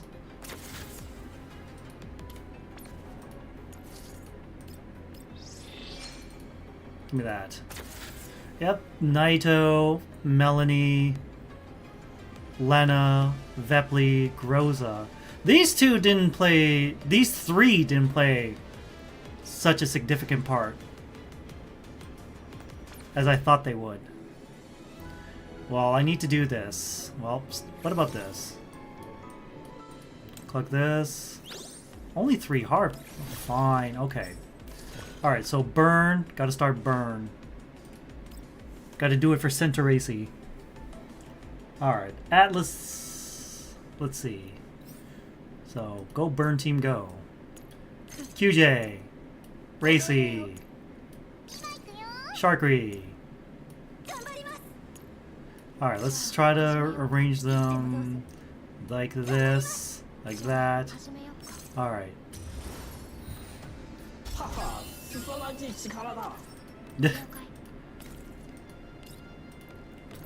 Alright, weak to fire, so go burn team go. Boom. Gonna try to do this as fast as I can. Yay! Alright.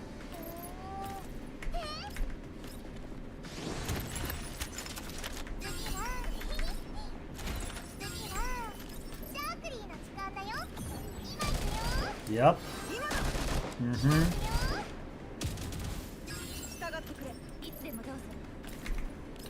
Fire knife.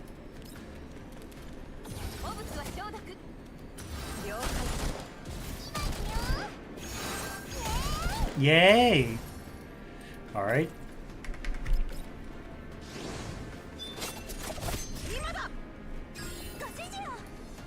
Go up here.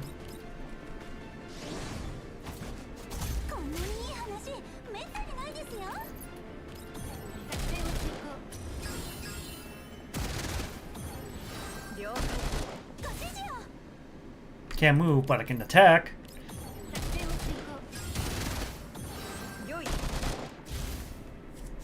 Everything is on fire.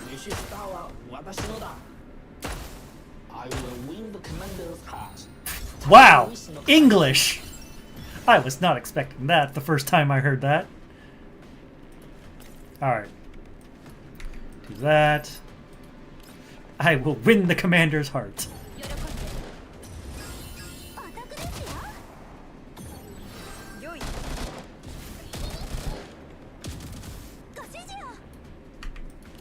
But wait, there's more attacks.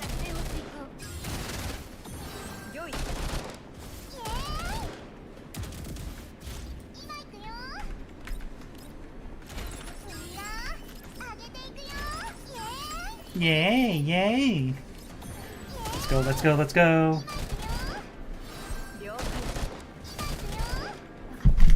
So much screen shaking.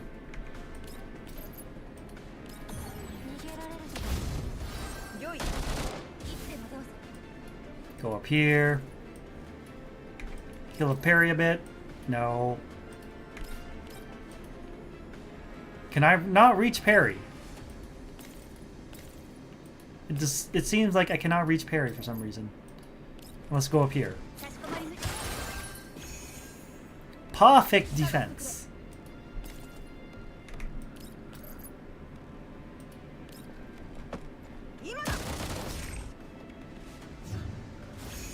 Okay, less fire, but we still got fire.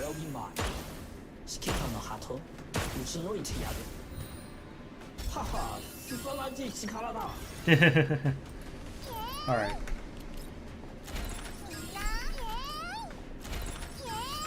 Yay, yay, yay!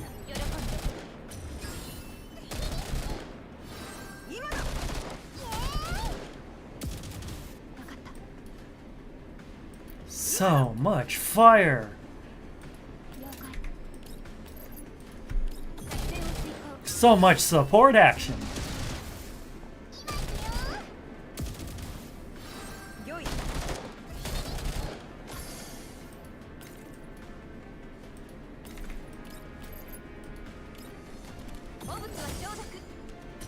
Yeah, I managed to get like Centaurus's swimsuit outfit to like $1.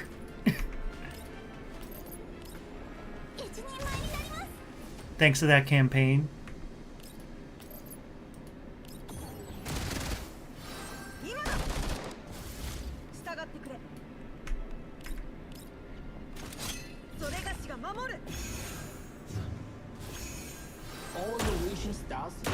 All the wishing stars will be mine.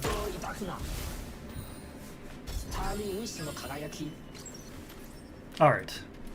Time to do this again.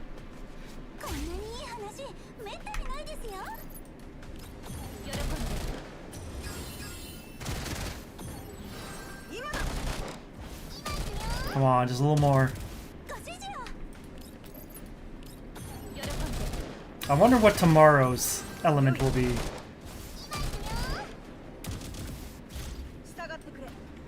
Now let's just do a heal.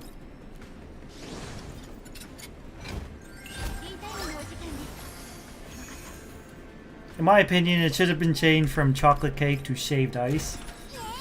But that's just a nitpick. It would have been really cool if they did that. It matches the swimsuit theme.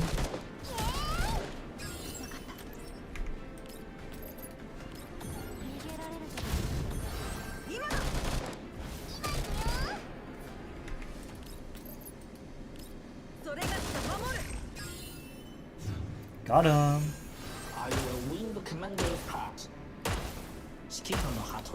Pew, pew, pew, pew, pew.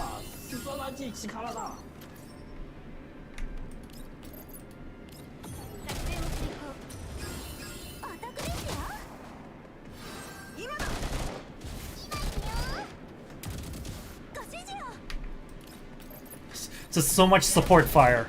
Centaurace, QJ, Sharkery, Vector. Everyone wants a piece.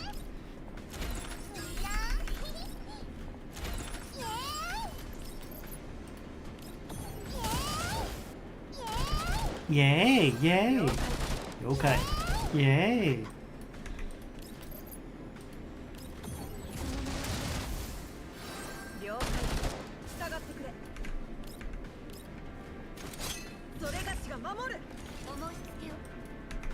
Finish it off with a knife.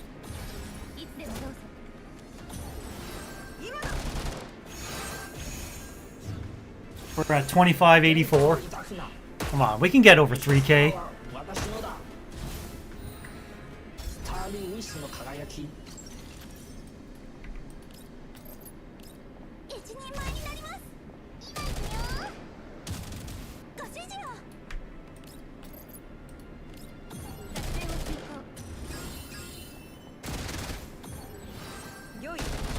$43K, 7K, 6K.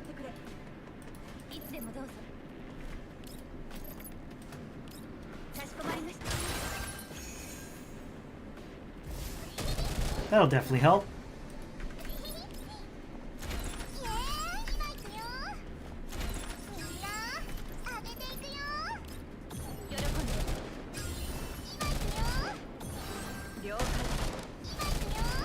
QJ support attacks are just so damn strong.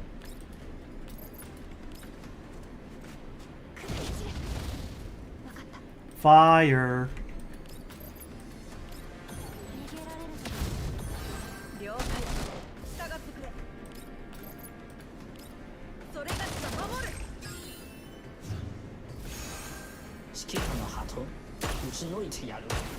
ウィッシュスターは私のだ。ああ、such shocking might。こんなにいい話めったにないですよ。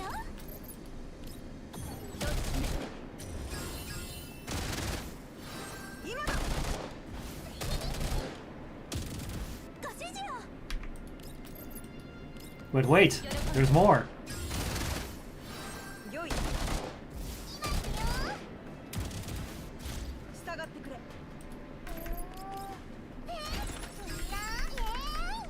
God, it's almost 1 o'clock. But at least this fight's almost over. I can just auto the next two.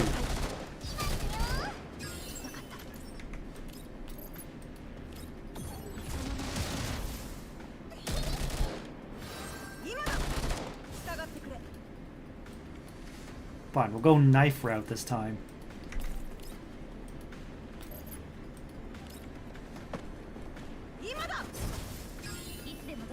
This is the last turn after all.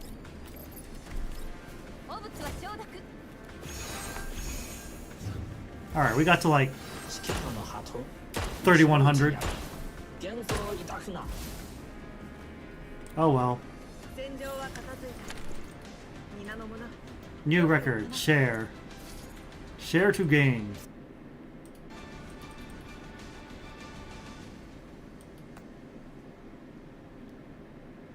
Confirm.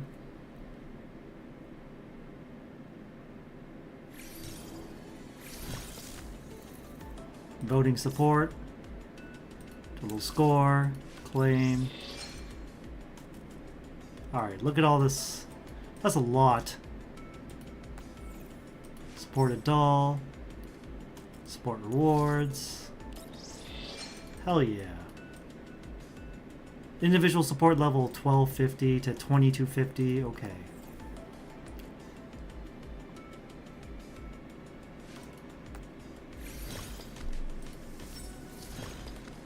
Alright, auto. Go, Centuracy, go!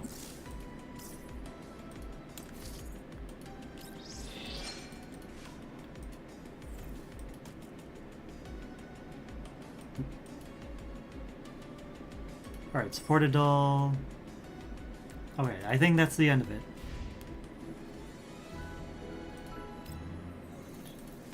There's nothing else for me to do. Year-end harvest. Nothing for me to do. All this is related to things that I've not even unlocked yet. All we can do is this. And this. And a little bit of this. And a little bit of that. Mine. Mine. Mine. And outfits. Outfits I don't want. Or can't get. Journey milestone. Burn damage. 180 elites. Critical hits. I'll take it. I think that's all we can do. Yoink.